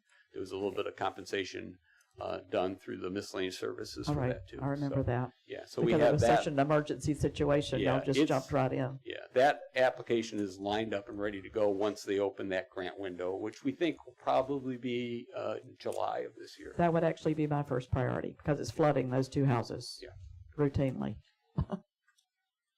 So to answer the chief of police, what you're suggesting is that if we do this, we will then have a trouble-ready, The shovel shovel-ready, yes, trouble-ready shovel, yes. ready to go, and it would greatly enhance our possibilities Yeah, of getting a grant. You always have a better chance. You get more points when you're shovel. Thank you. Yes.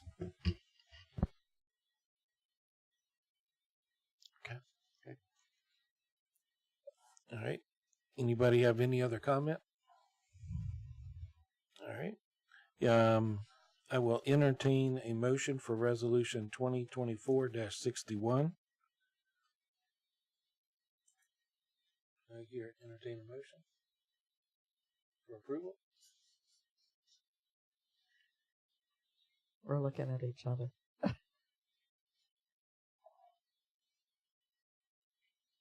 You're it, girl. I would move resolution 2024-61 for discussion. All right. Is there a second? Second. All right. I've seconded the motion. Any other discussion? I would just say as long as the money's there. I mean, that would make, what, 3 shovel-ready projects then that we would have, or just 2 shovel-ready projects? That would be 2 on stormwater. There's other ones on, I mean, of course, John Henry's underway. There are a couple more, but they're dealing with septic to sewer and Okay. some other things. Okay. All right. So any other discussion? None? If none, I move to vote. All in favor, say aye. Aye. Aye. Let the record show there's 3 ayes. Motion is passed. Sorry. Thank you. All right. All right. Item D, Resolution 2024-62, a resolution of the City Council of the City of Williston, Florida, approving the ASME, American Federation of State and County and Municipal Employees, General Employee Union Contract, City Manager Terry Brevard. Thank you, Mr. President. So just to kind of give you a real brief, quick history on this. So the union and myself and then HR Director Crystal Patterson met and discussed the union contract, for the employees. After she left, there was further discussion with the CBA and the employees about the contract. I will tell you that the contract that you have in front of you will give the employees no more than what they're already getting today. The path we moved forward in October of last year was very, very generous in the sense of pay raises and basically exceeded the initial discussion or request from the union. And so in this particular case, this thing has been hammered out over plenty of moments, conversations, discussions, meetings, emails, wordsmithing. And I will tell you that if you look at the contract on line 349, there is still a slight grammar issue where it says C and then commencement. So we will, if y'all choose to pass that tonight, we will correct that. And my recommendation as we move forward that we approve this contract.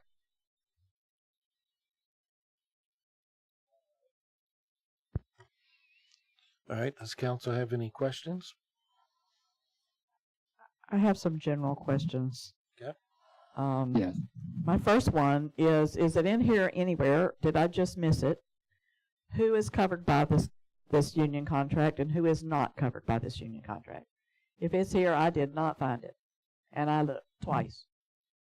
Well, it says, and I could go to it. Show me where. All full-time employees are covered by the union contract. Whether or not they're represented by the union council or representative by a union representative is not the same thing as included in the contract. So you have a majority of the employees that voted for the contract.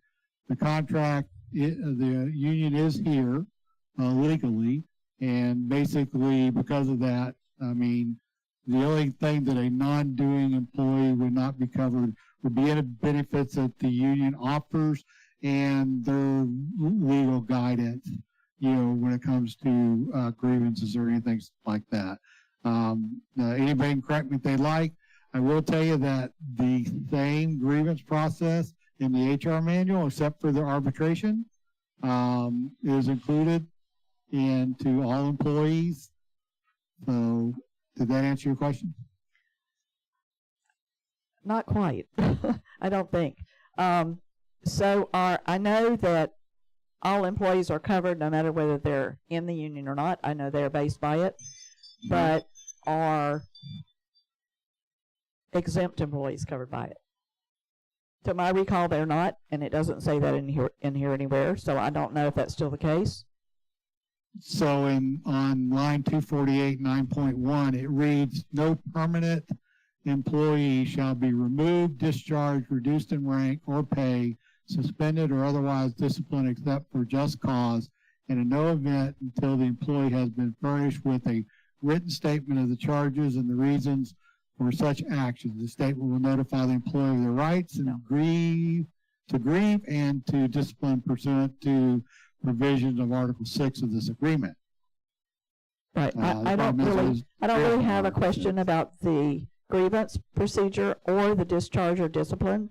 As you said, it pretty much reads the way we have it right now. But my question is, are all employees covered? Are exempt employees hourly?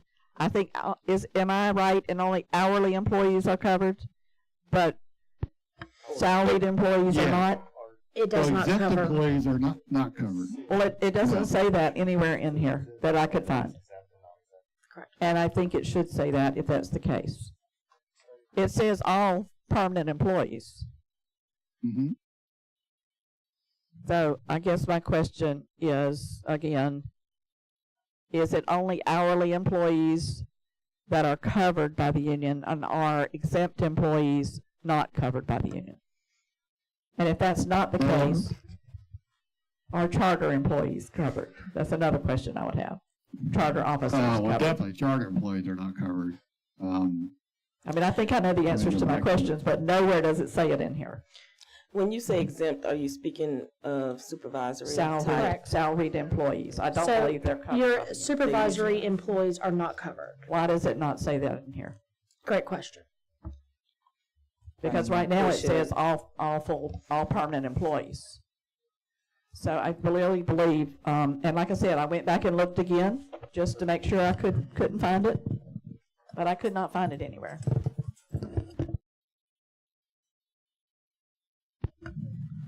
So we have to register through PERC for the union, and PERC themselves has a description of who's eligible and who's not eligible, and exempt employees are not eligible.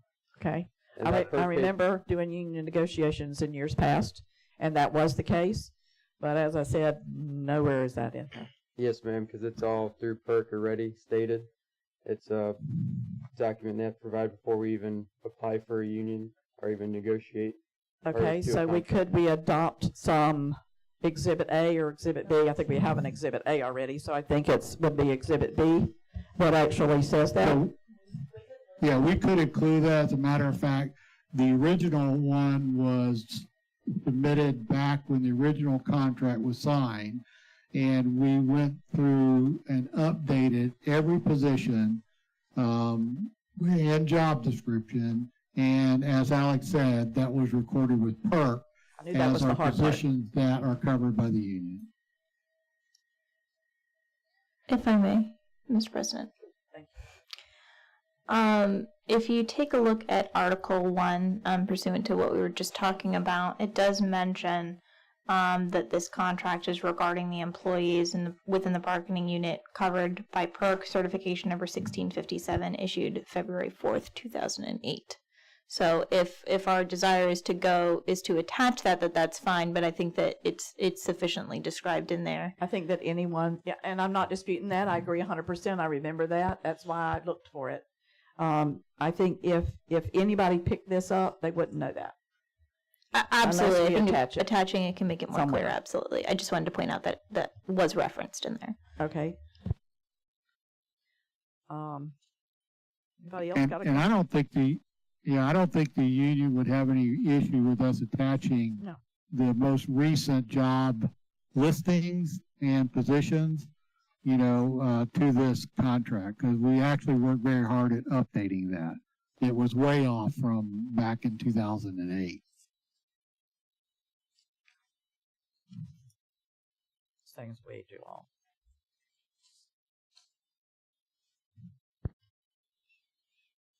I think. Guess the main thing, just want to make sure our employees are taken care of. I want to make sure our employees are taken care of and the city's taken care of. Yes. That's our Agreed. job. Our job is to protect Well, both. Yeah, think if Alex is still there. I mean, my question to him would be, as the union president, would he have any problem with us fixing that as an exhibit, of those positions? And they're going to change, but they drastically changed from 2008 until today when we redid them all. Yes, sir. We wouldn't have a problem with adding that as an exhibit. Yeah, and I think actually it's a good idea to put it in there, to be honest. And that was the only question I had. I marked a couple of other things, but I had them answered by the HR director before we started.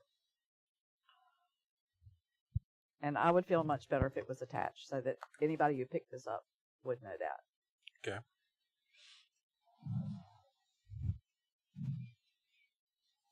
So would we just add that to the resolution? Adding that exhibit? Yes, you could just add that to the motion, and then it would be approved subject to that being added. And that was,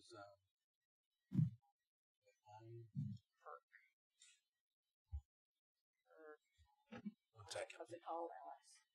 The PERC what? Agreement? PERC bylaws? Yep. I go back to Article 1, it'll tell me. Yeah. Yeah, and then we also need to unhighlight lines 369 and 370. And if you read that, that's because the communications officers have the potential to be covered under the union. I didn't hear that. What is it? The communications officers have the ability to join the union if they want. And they are part of the overall numbers that basically they can do that. So Yeah, if you look at page line 19 of the agreement. 369, 370, it just mentions in all police department policies and procedures. So if there's a question as far as like the HR manual for like the utility staff, that's pretty simple. The problem is when you cross over into the police department, there's other policies and procedures that govern their activities that are sometimes more restrictive than a director HR manual. That the chief may take discipline action on, based on his internal policies. It's on page 75, Latricia. Yeah. And all that talks about is the arbitrator, if it goes to an arbitrator, that basically the arbitrator would have the authority to review the HR manual and the all police department policies and procedures to help the arbitrator make a decision.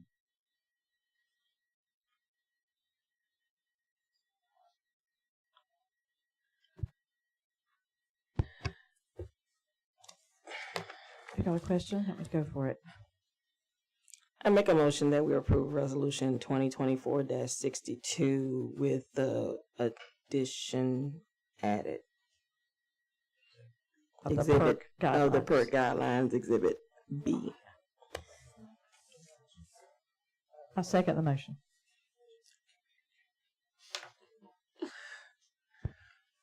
Any other discussion? Move to vote. All in favor? Aye. I have a question. Number 3 talks about the arbitrator, and arbitrator may refer to the human resource manual and all police department policies and procedures. Oh, sorry. Yeah, number 3. I think yours is 75. It's page 19. But as it says, arbitrator may refer to the human resource and manual and all police department policies and procedures. But nobody in the police department is part of the union. But I could answer that. So your communications division is eligible to be a part of the union based on their classification. But they're not. But that's on them. They can choose to be a part of the union and take advantage of those benefits. But if they're not, does this still stand? It still does, because it still gives them the option that if they do become part of the union, that it covers that position. Okay, so it's to say when they become part of the union No, that I this think- is available? No, it's just that position is part of the PERC classifications, so it covers that whole position. Does that? Does it need And, to say? and all it's saying is that they became a union member and if the chief disciplined them and basically went to an arbitration, the arbitrator has the authority to look into the chief's policies and procedures to see if what the person did is cause for, the discipline. And that's all really guaranteed. Yeah, it There's just uses it as a nothing resource. else. So your general orders are already attached through the HR manual. Yeah, because your policies and procedures are different than ours. Yeah. Yes. So, and it gives them a reference point that if you discipline somebody in communications based on your policies, they can refer to those policies with any grievance. Yeah, or and any- be honest with you, Chief, yours are gonna be much more stricter. Yes. There's gonna be the opportunity, not that they ever would, but there could be violations from, FCIC, NCIC, any of those kind of violations that you have specifically written stuff up on that would cause you concern if an employee did something wrong, where you could end up disciplining them. But if they were part of the union, the arbitrator would have the opportunity to go back again and look at your policies and procedures. They're all public record anyway, so. Should this possibly read, the arbitrator may refer to the HR manual as well as all police department policies and procedures for communications officers? So it's specific that it's not for the But it's just sworn not. officers? But it's just not dispatch. It's Arizona's position is that Okay. of in the same also. So it just doesn't handle communications. It handles the administration. So who in is the not a PERC supervisory guidelines, does it chief. exempt sworn police officers? Yes. I'm good. Yes. Okay. As long as it says that, I'm good. Yeah, I agree. As long as that's part of the guidelines that they have, that will be good. That's Do we have the PERC regulations with us? I don't. They weren't here. Or I would have known the answer to my question that I knew the answer to. It's referenced in Article 1. I don't have Article 1. I apologize. I'll get that for you. All right, so we've had a first and a second. So if Article 1 doesn't tell you what the PERC guidelines are, it refers to it, but it doesn't tell you what they are. So I can tell you that all of the union contracts are covered under Florida state statutes, including PERC. So you can, I go to the Florida state statutes to find what I need. Yeah, it refers to them constantly all through this. Yeah. And trust me, they'll refer them right back to you. And like I said, I wanted to make sure everybody understands, we're not at odds with the CBA or the representation of them with our employees. Matter of fact, I kind of enjoyed the negotiation. Well, we'll definitely keep that in mind. Yeah, you're welcome. All right. Anything else? All right, so we've had a motion. We had a second. All in favor? Aye. Aye. Let the record show the ayes have it. Motion passed. All right, thank you very much. All right. Item E, discussion with possible action approving the line of credit loan with Seacoast Bank of Williston, City Manager Terry Brevard. Mr. President, if I may, Okay. just briefly before Terry jumps in, the resolution wasn't included in your packet, so there is a resolution that goes with this. You have the promissory note and the loan agreement, which is authorized by the resolution. So this is just one of those sort of formal things. This is resolution number 2024-63. So I'm going to hand this out to you all.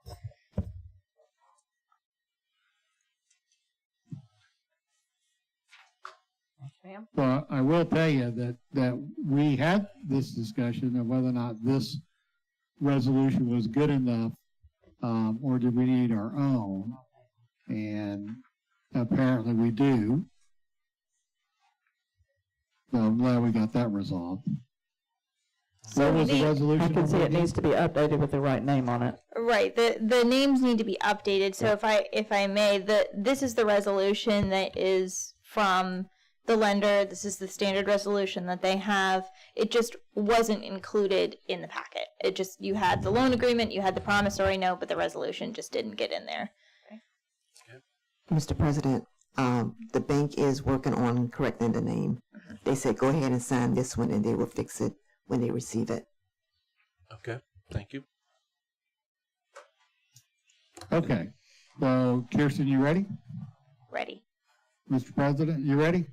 Yes, sir. All right, thank you, sir, for giving me the floor again. So apparently, I guess it's not the airport tonight. Maybe it's the city manager. Yeah. So this loan, as y'all know, we've been working on since November. It was my goal to set up some sort of type of a line of credit that one day we could, if we had to pull from, that especially in time of emergency or hurricane came through or something like that, that we could basically draw from that and get the city back up and running and using that line of credit. The current one, is for 1.8 million, which is the Old Ridge project. And basically, obviously we won't pay that out of the loan. It's my intentions to, once if we get the approval of the loan tonight, that basically it will be only used for the amount of money they already have out to pay the bills. So as an example, right now we probably are owed back a couple $100,000. So our first draw for this bank loan will be, I think, $602,000 and some change. So what will happen is that when we do that bank draw, we'll be able to pay the $602,000 bill to Old Ridge. When the $200-something comes back, that immediately will go back to the bank, and we will start rolling and processing over those draws with payments and the work, withdrawals, payments, work, withdrawals, payments, so on and so forth till the project's done. I anticipate, and I think we've looked at the numbers before, is that we will probably have no more than about $700,000 of this loan out at any given time, so long as staff and I continue to stay up on top of the work, right? Pierce stays on top of making sure that everything is done correctly, and that we get the loans processed through. We have a process in place that does that, that involves myself, right? Pierce, Donald, and I do believe the council president to make that all happen. So I don't suspect that we'll have that money out long. I will tell you, on this loan, it's not like an ATM machine. It's not like we can walk into the counter and go, give me $500,000 or $20,000 or anything like that. It is literally a line of credit or a line that's job specific, like Ulrich. So in this case, we had to go to the bank and say, look, here's the job, here's our engineering, here's our grant funding, these are the monies we've been awarded, this is the process we're going to use to get the money back, and this is the timeline we believe we'll have the money out. And this is the way we will pay it back. That when we get the reimbursement back from, the grants, that money will immediately go back to pay for the line of credit that we have out. So it's very structured in the sense of what we can use it for. It cannot be used for a 5-year loan payment, a 10-year loan payment, nothing like that. It's got to be a very short-term kind of thing. It's got to be job specific. It has to be approved by both the bank and the city council to move forward on a project and a draw from the Seacoast Bank that we have the loan with. I don't really have anything else. That's about all I got, unless somebody else wants to add something or you have any questions of me.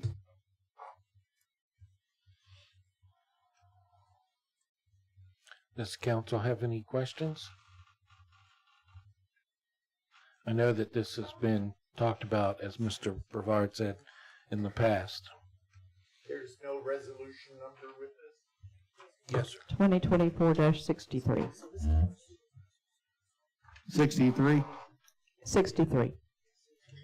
Got it. I would move resolution 2024-63.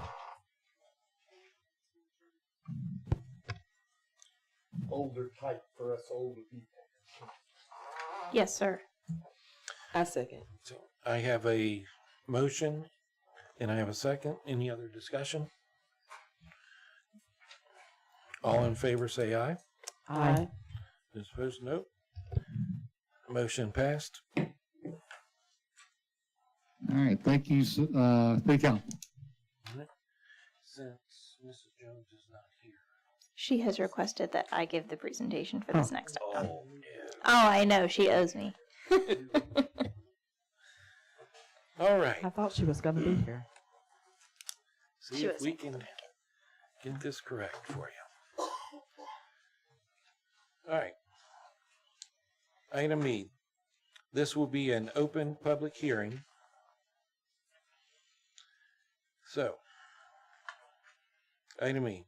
Second reading of ordinance 2024-723, an ordinance to provide for the annexation of certain property in the city of Williston, providing the description of an annexed property, providing that the annexed area be subject to all laws, regulations, and entitled to all benefits and privileges, providing an effective date. All right. Are there any council members who have had any ex parte conversation with the applicant? This includes any site visits.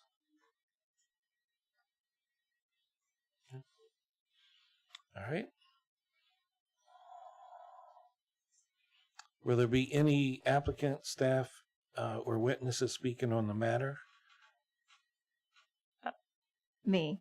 I'm not sure if anyone else. So anyone else who intends to speak on this matter as a member of the public or an applicant, you'll need to be sworn in. Yep, stand. Anybody else who wants to speak to this needs to stand at this time. I don't know if you're here for that reason, but if you are, please stand. Yeah. Sir? The annexation.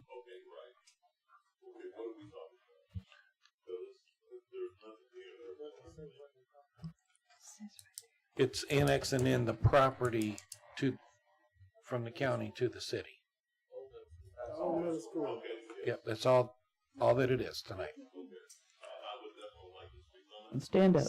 All right. Everybody who wishes to speak, stand up so you can be sworn in.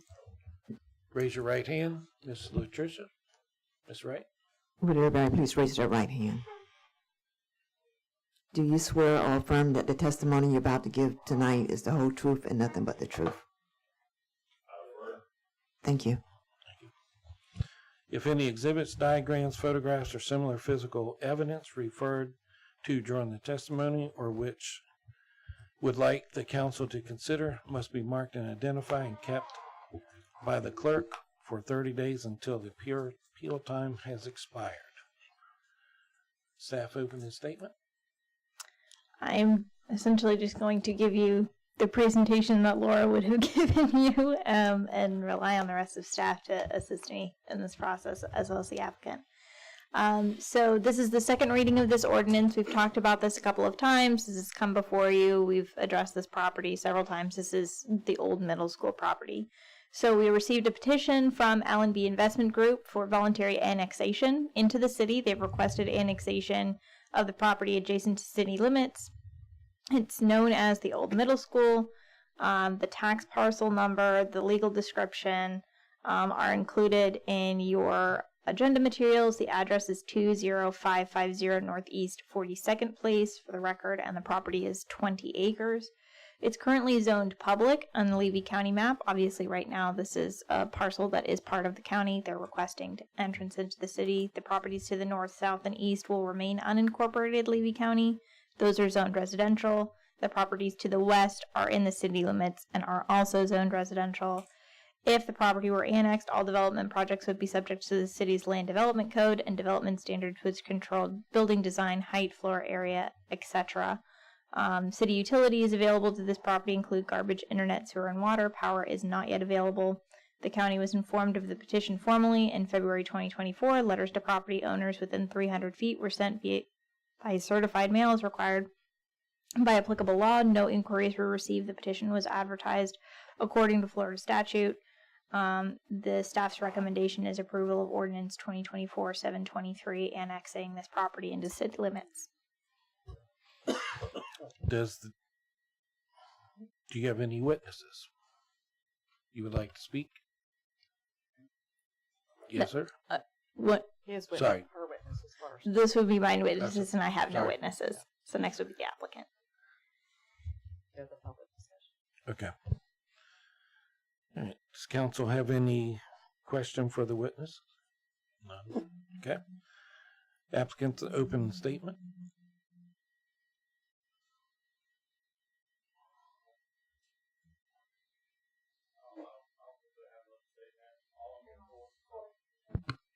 Can you hear me? All right, so I don't have an open statement. All I'm here for is to have the property annexed. That is it. Any questions for me? What do you need from me? That's it. Have a good day. Thank you. Don't rock the boat. Yep. Okay, no witnesses.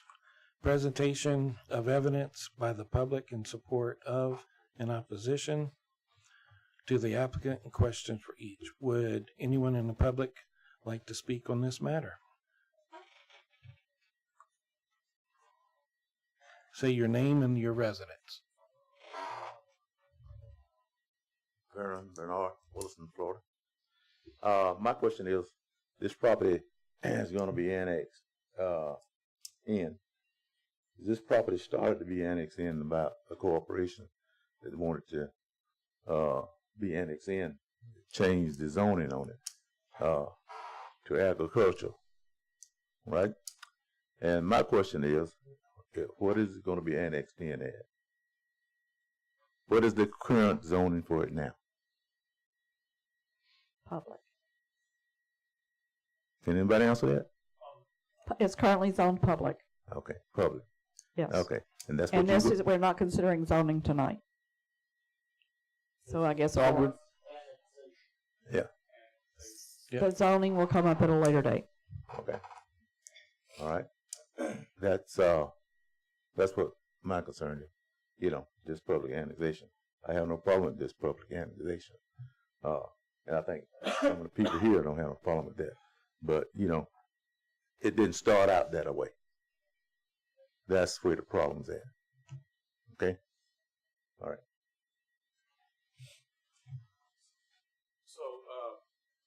Real quick, this did start out as a public annexation. We were gonna do an annexation when the first buyers came because it's easier for the property, to get commercial zoning for whatever use may happen in the future, whoever purchases the property. So regardless of any zoning changes, regardless of anyone that comes forward, it has been known, it has been mentioned to you guys, you've known all along that we want the property annexed. It is a lot easier for me to work with the city than it is for me to work with the county. The county has stated that they want nothing to do with the property. They don't care what it is, what we want to do, anything that we want to do will take 2 years. That is why we're here. That's why we're coming to the city. We have not applied to the county for any zoning changes, despite, whatever rumors may have gone around, but I wanted to dispel those right now. And if you have any questions, I'm here for you to answer. Thank you. Thank you. Yes, sir. State your name and residency, please. Cameron Smith, Williston, Florida. I'm going to be very brief. It seems like the direction of the city is clear from my standpoint, Mr. President. It seems like this is going to happen. It's a runaway train. All my concern is right here, this gentleman. His property taxes, if the proposal goes forward, his property taxes is going to take a hit. These two young ladies right here, their property taxes are going to take a hit. My property tax is going to take a hit. This young lady right here, their property taxes is going to affect us if we go down this road. If this train is allowed to come in the station, it's going to affect me. The value of my property is a whole lot more now than it was when I purchased it. So I say, do no harm. Whatever annexation ordinance is allowed, do no harm. I spoke with this gentleman here, and there's actually interest in the property, and it's well, I'm going to assure you, is not for cotton picking marijuana operation. I spoke with him about maybe bringing someone else in. I didn't realize there was a cotton picking contract already in force on this place. So being behind the 8 ball, and even if he's not allowed to move forward, but it sure seems like it's steamrolling pretty good right now. And I have to challenge you, Corey. I was not notified. I had no idea this was even going on, because had I known, I would have done exactly what I did. I reached out to him and I told him there could be possibly another alternative other than a marijuana plant.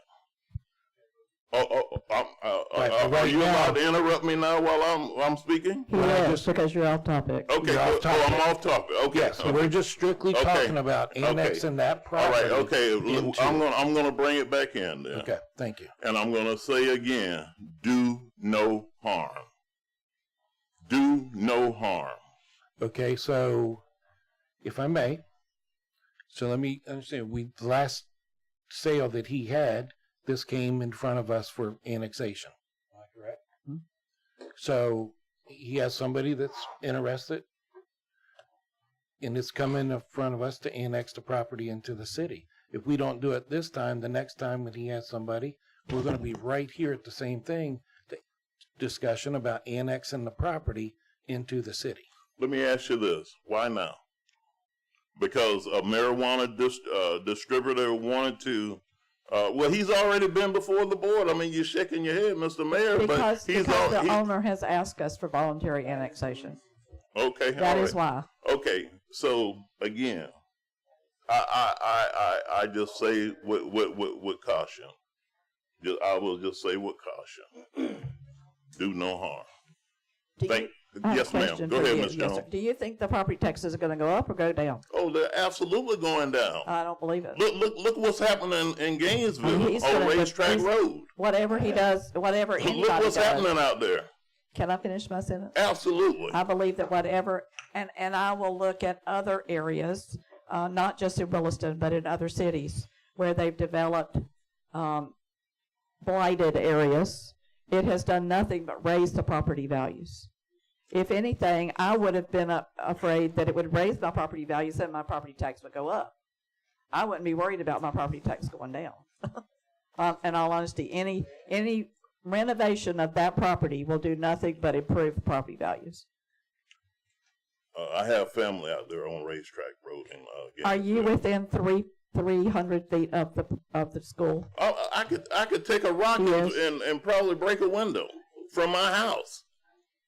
Okay. And I'm old now, but you know I know there was a time I definitely could have done that. Yeah. But I'm just speaking in general. A speed picture. Huh? Yeah. Yes. So, but again, you have the residents here. We're going to be affected by this. And I'm praying that there is nothing wrong with you allowing Corey and his father-in-law and their foundation, a company or whatever it is, to no problem with annexing. Right. I mean, they stepped out there, and I'm certain they got finances that need to be accounted for, and all of this. No problem. Be careful with your annexation, because even I'm talking about the residents. But guess what? If the chief is out there running around trying to keep people from jumping the fence, breaking in every day, and he's trying to mitigate something like that, because the security is going to be enormous. You're going to need enormous security for something like that. Okay, what is it you're talking about? We're talking about annexing a property, and you're talking All about I said, security. Mr. President, was be careful. Be careful what you bring to the annexation. That's all I'm saying. Thank you. I'm sorry, y'all. So I'm back again. I didn't plan on coming back. So I'm going to be clear here. And I'm not speaking on behalf of anyone that's purchasing the property. I'm the owner of the property. But I want to share my opinion here. When you take a piece of property, regardless of what happens, and you invest money into it, it's going to increase property taxes. I agree 100%. If you allow the property to fall down and become the old Winn-Dixie, it's going to decrease property taxes. So what we have done with this property over the last 4 to 5 years that we've owned it, we've done nothing but giving it to the kids. We've allowed the kids to use this facility. It has been known since the time that we purchased the property that the property was for sale. We listed the property 2 years, or 2.5, almost 3 years after we owned it, paying everything out of pocket. Well, you didn't know because you don't live across from the school. You have property there, but you don't live. So here we are. Listen. Let me ask one thing. Do you live in the county or the city? I voluntarily annexed into the city. I believe it was in 1999 with a promise of all kinds of things. So, are you in the city limits? Absolutely, yes, ma'am. Okay. So again, back to what I was saying. Sorry. So I've been presented with options of, and I have not been contacted as far as by an investor or someone else with resources to do whatever they want to do. But I can tell you that a facility that is coming here to bring jobs as far as whatever the production may be is going to be a lot less lethal. And I'm not speaking specifically on the marijuana company. But if you take and you put a convention center and a hotel in that location, that is what you call gentrification. That is what happens. You go and you look at the Porters in downtown Gainesville. You go and you look at University Avenue and 441. when you bring something like that, they must bring people in to fill that building. So now you have higher taxes. Now we buy the land up around you, and we're going to start to push you out of your neighborhood. I don't know if you've realized it, but all of the land that's behind the community garden is for sale, and something's going to happen with it. That means more than likely there's going to be houses that are going to go there. So you know what's going to happen? You're going to go, you're going to put in a hotel, and you're going to put in a community center, or a convention center. You're going to develop all the land around it, and you know what happens to the homes that are around it now? They get pushed out. Where do they go? We don't know. Who cares? That's the view of the city. Not specifically this city, but you can look at it happening right now in Gainesville, Florida. Definitely the view of the developer. That is what happens. So regardless of what happens in this situation, I have 20 acres of commercial property that I am looking to annex into the city of Williston. That was all that is specifically here.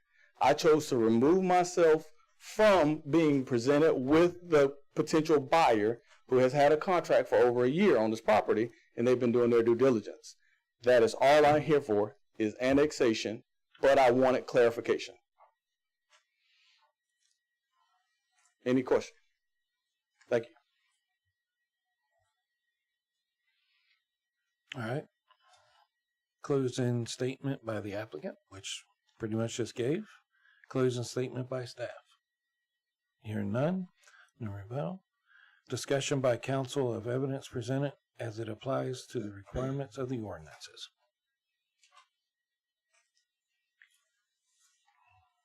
I would say that I had one other person who lives down that road, down the middle school road, who has contacted me as well, who does not believe that it's contiguous. I tried to tell them that I believe that it was. There's absolutely nothing that makes it not contiguous. It's directly across the street. And the road makes it contiguous. But I told him that I would bring that up tonight, just to express the fact that, like I said, a resident down the same middle school road, I can't remember, 345, what's the name of that road? Can't remember the name of it. County Road that's in front of the middle school, that he believed that it was not contiguous. I believe that it is. I also think that that Mr. Lamb and his corporation have brought a legitimate annexation petition, and I have no objection to it. Strictly speaking to the annexation. Right, and I agree. Whether we do it this time or next time, at some point, could be brought in to the city. Mr. Mayor?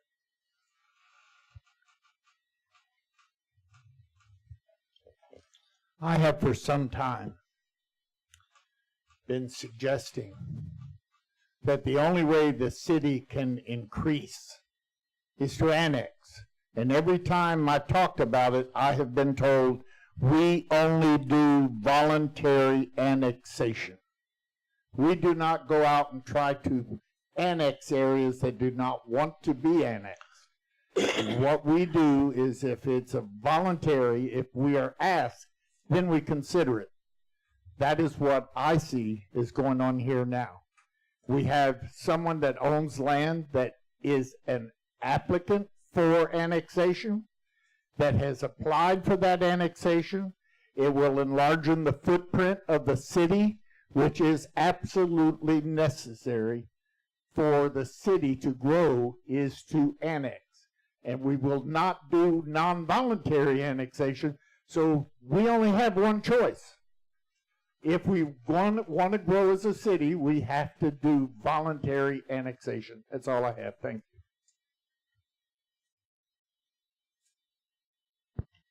Ms. Hines, do you have anything? I don't. All right. All right, at this time, I will entertain a motion for approval of the ordinance. I'll make a motion for the second reading, or for approval of second reading of ordinance 2024-723. I second. We have a first and a second. All those in favor? Aye. All right. Motion passes.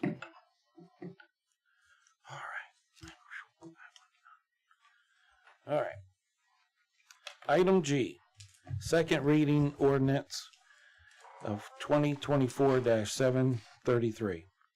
An ordinance of the City of Williston, Florida, amending the City of Williston's Code of Ordinances as amended, providing an amended Chapter 20, Section 20-5, regarding qualification dates, changing qualification dates in regular elections to reflect a period of 71 to 67 days before the election, and amending the Charter 20, Section 20-13 regarding vacancies in the office during the term, providing the City of Williston with the authority to appoint an interim council member if no individuals qualify for a special election, or in the event of a vacancy due to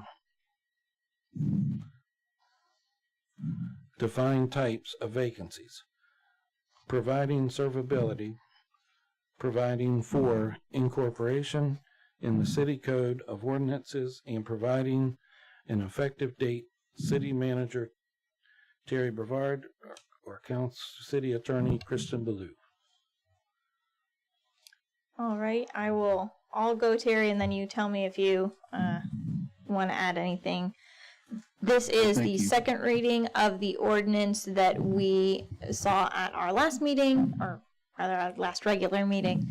There were a couple of questions that were presented to me between last reading and this reading that I think that I can give some clarification on.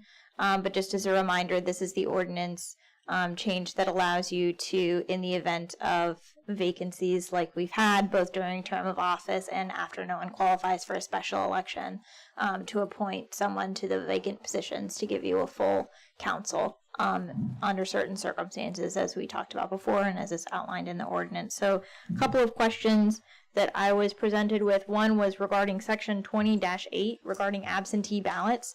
We have not changed anything regarding that section. The question was presented to me of specifically regarding the last line, no challenge, protest, or contest of any type regarding any absentee ballot shall be accepted after the ballot has been removed from the absentee envelope. That is taken from Florida Statute 101-6104. It's explicitly required by the election code. So that's where that provision comes from, and we are not permitted to adopt an ordinance which is in conflict with that. The other question that was presented to me is regarding section 20-12, subsection A. It's on page 6 of the ordinance itself. If you take a look at that, so that's page 118 of your packet.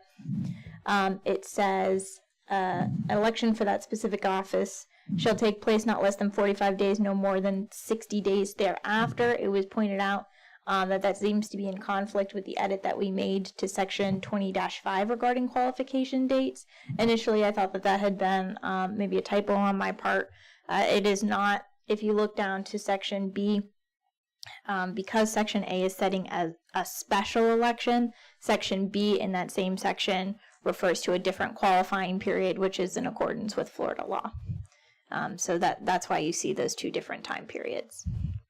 I'm happy to answer any other questions that anyone has, but those were the only ones that were posited to me between last reading and this one. Do you have any questions?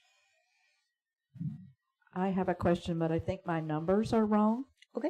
I'm not looking, I can pull it up on my agenda packet if I want to, but what I've got is a printed copy, and the section seems to be different.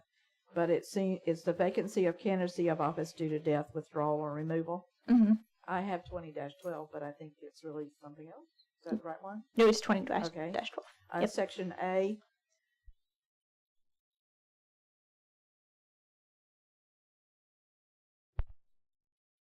Two candidates. You have to do it again. So just to clarify, for this ordinance and all ordinances, if there's language in there that's not a strike through and there's language in there that's not underlined, that's how your code currently reads. So that is currently in your ordinances. It's not what we're doing.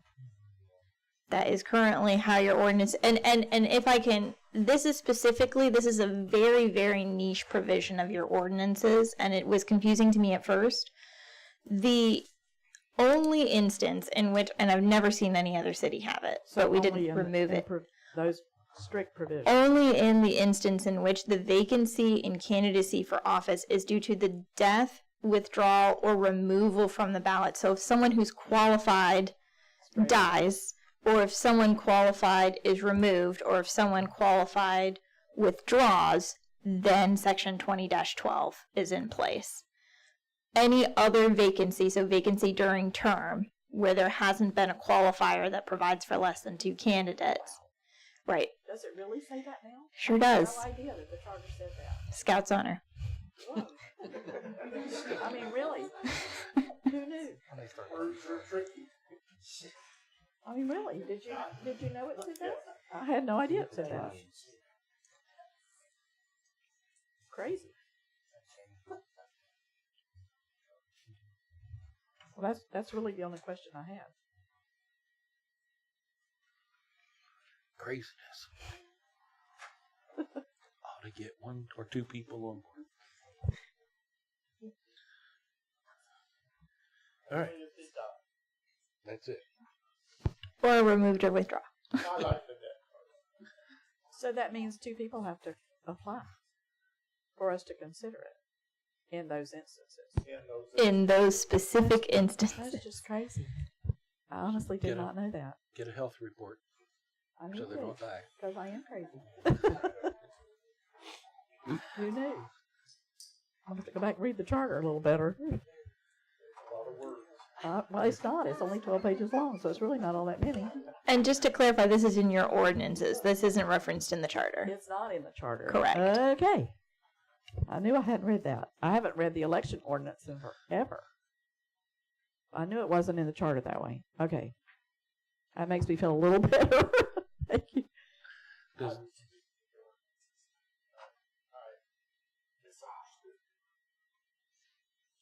I'm not saying anything anybody wants to hear.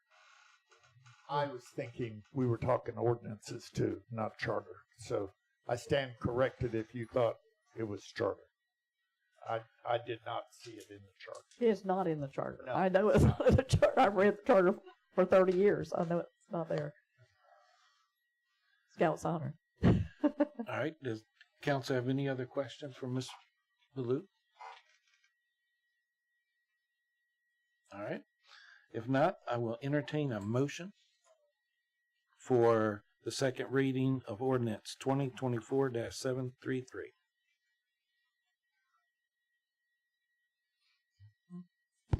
I'll make her do it. Real. It's going to be a wrestling. It's your turn. Oh, gosh.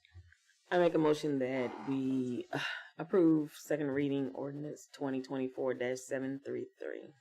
Second. Any other discussion?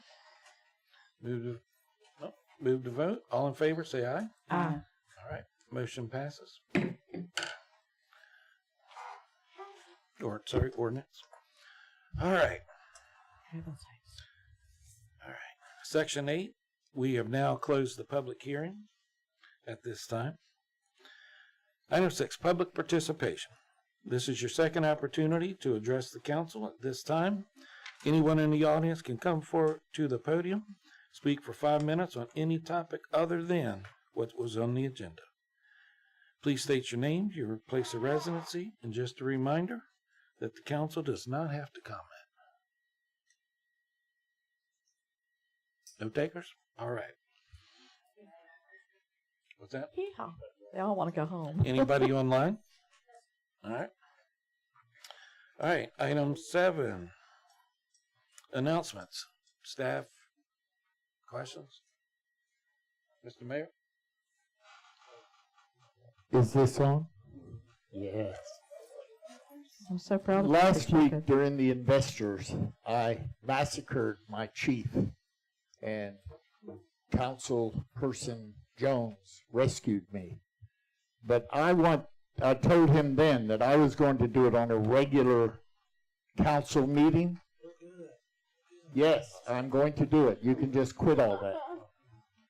Our police chief went on an FBI class, and there were like 50 candidates and 50 people from all around the country that went to this FBI class, and and I'm going to use my words because he has impressed me many times, he so impressed his class that our little Williston chief of police, Big Williston, little big Williston chief of police, big chief of police, was elected the class president of that FBI school.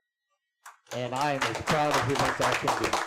Good job, Chief. Proud of you. That's all I have. Thank you. All right, Ms. Jones? Ms. Baloo?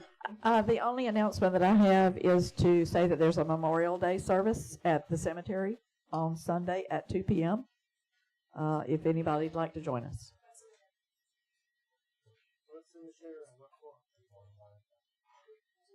What time?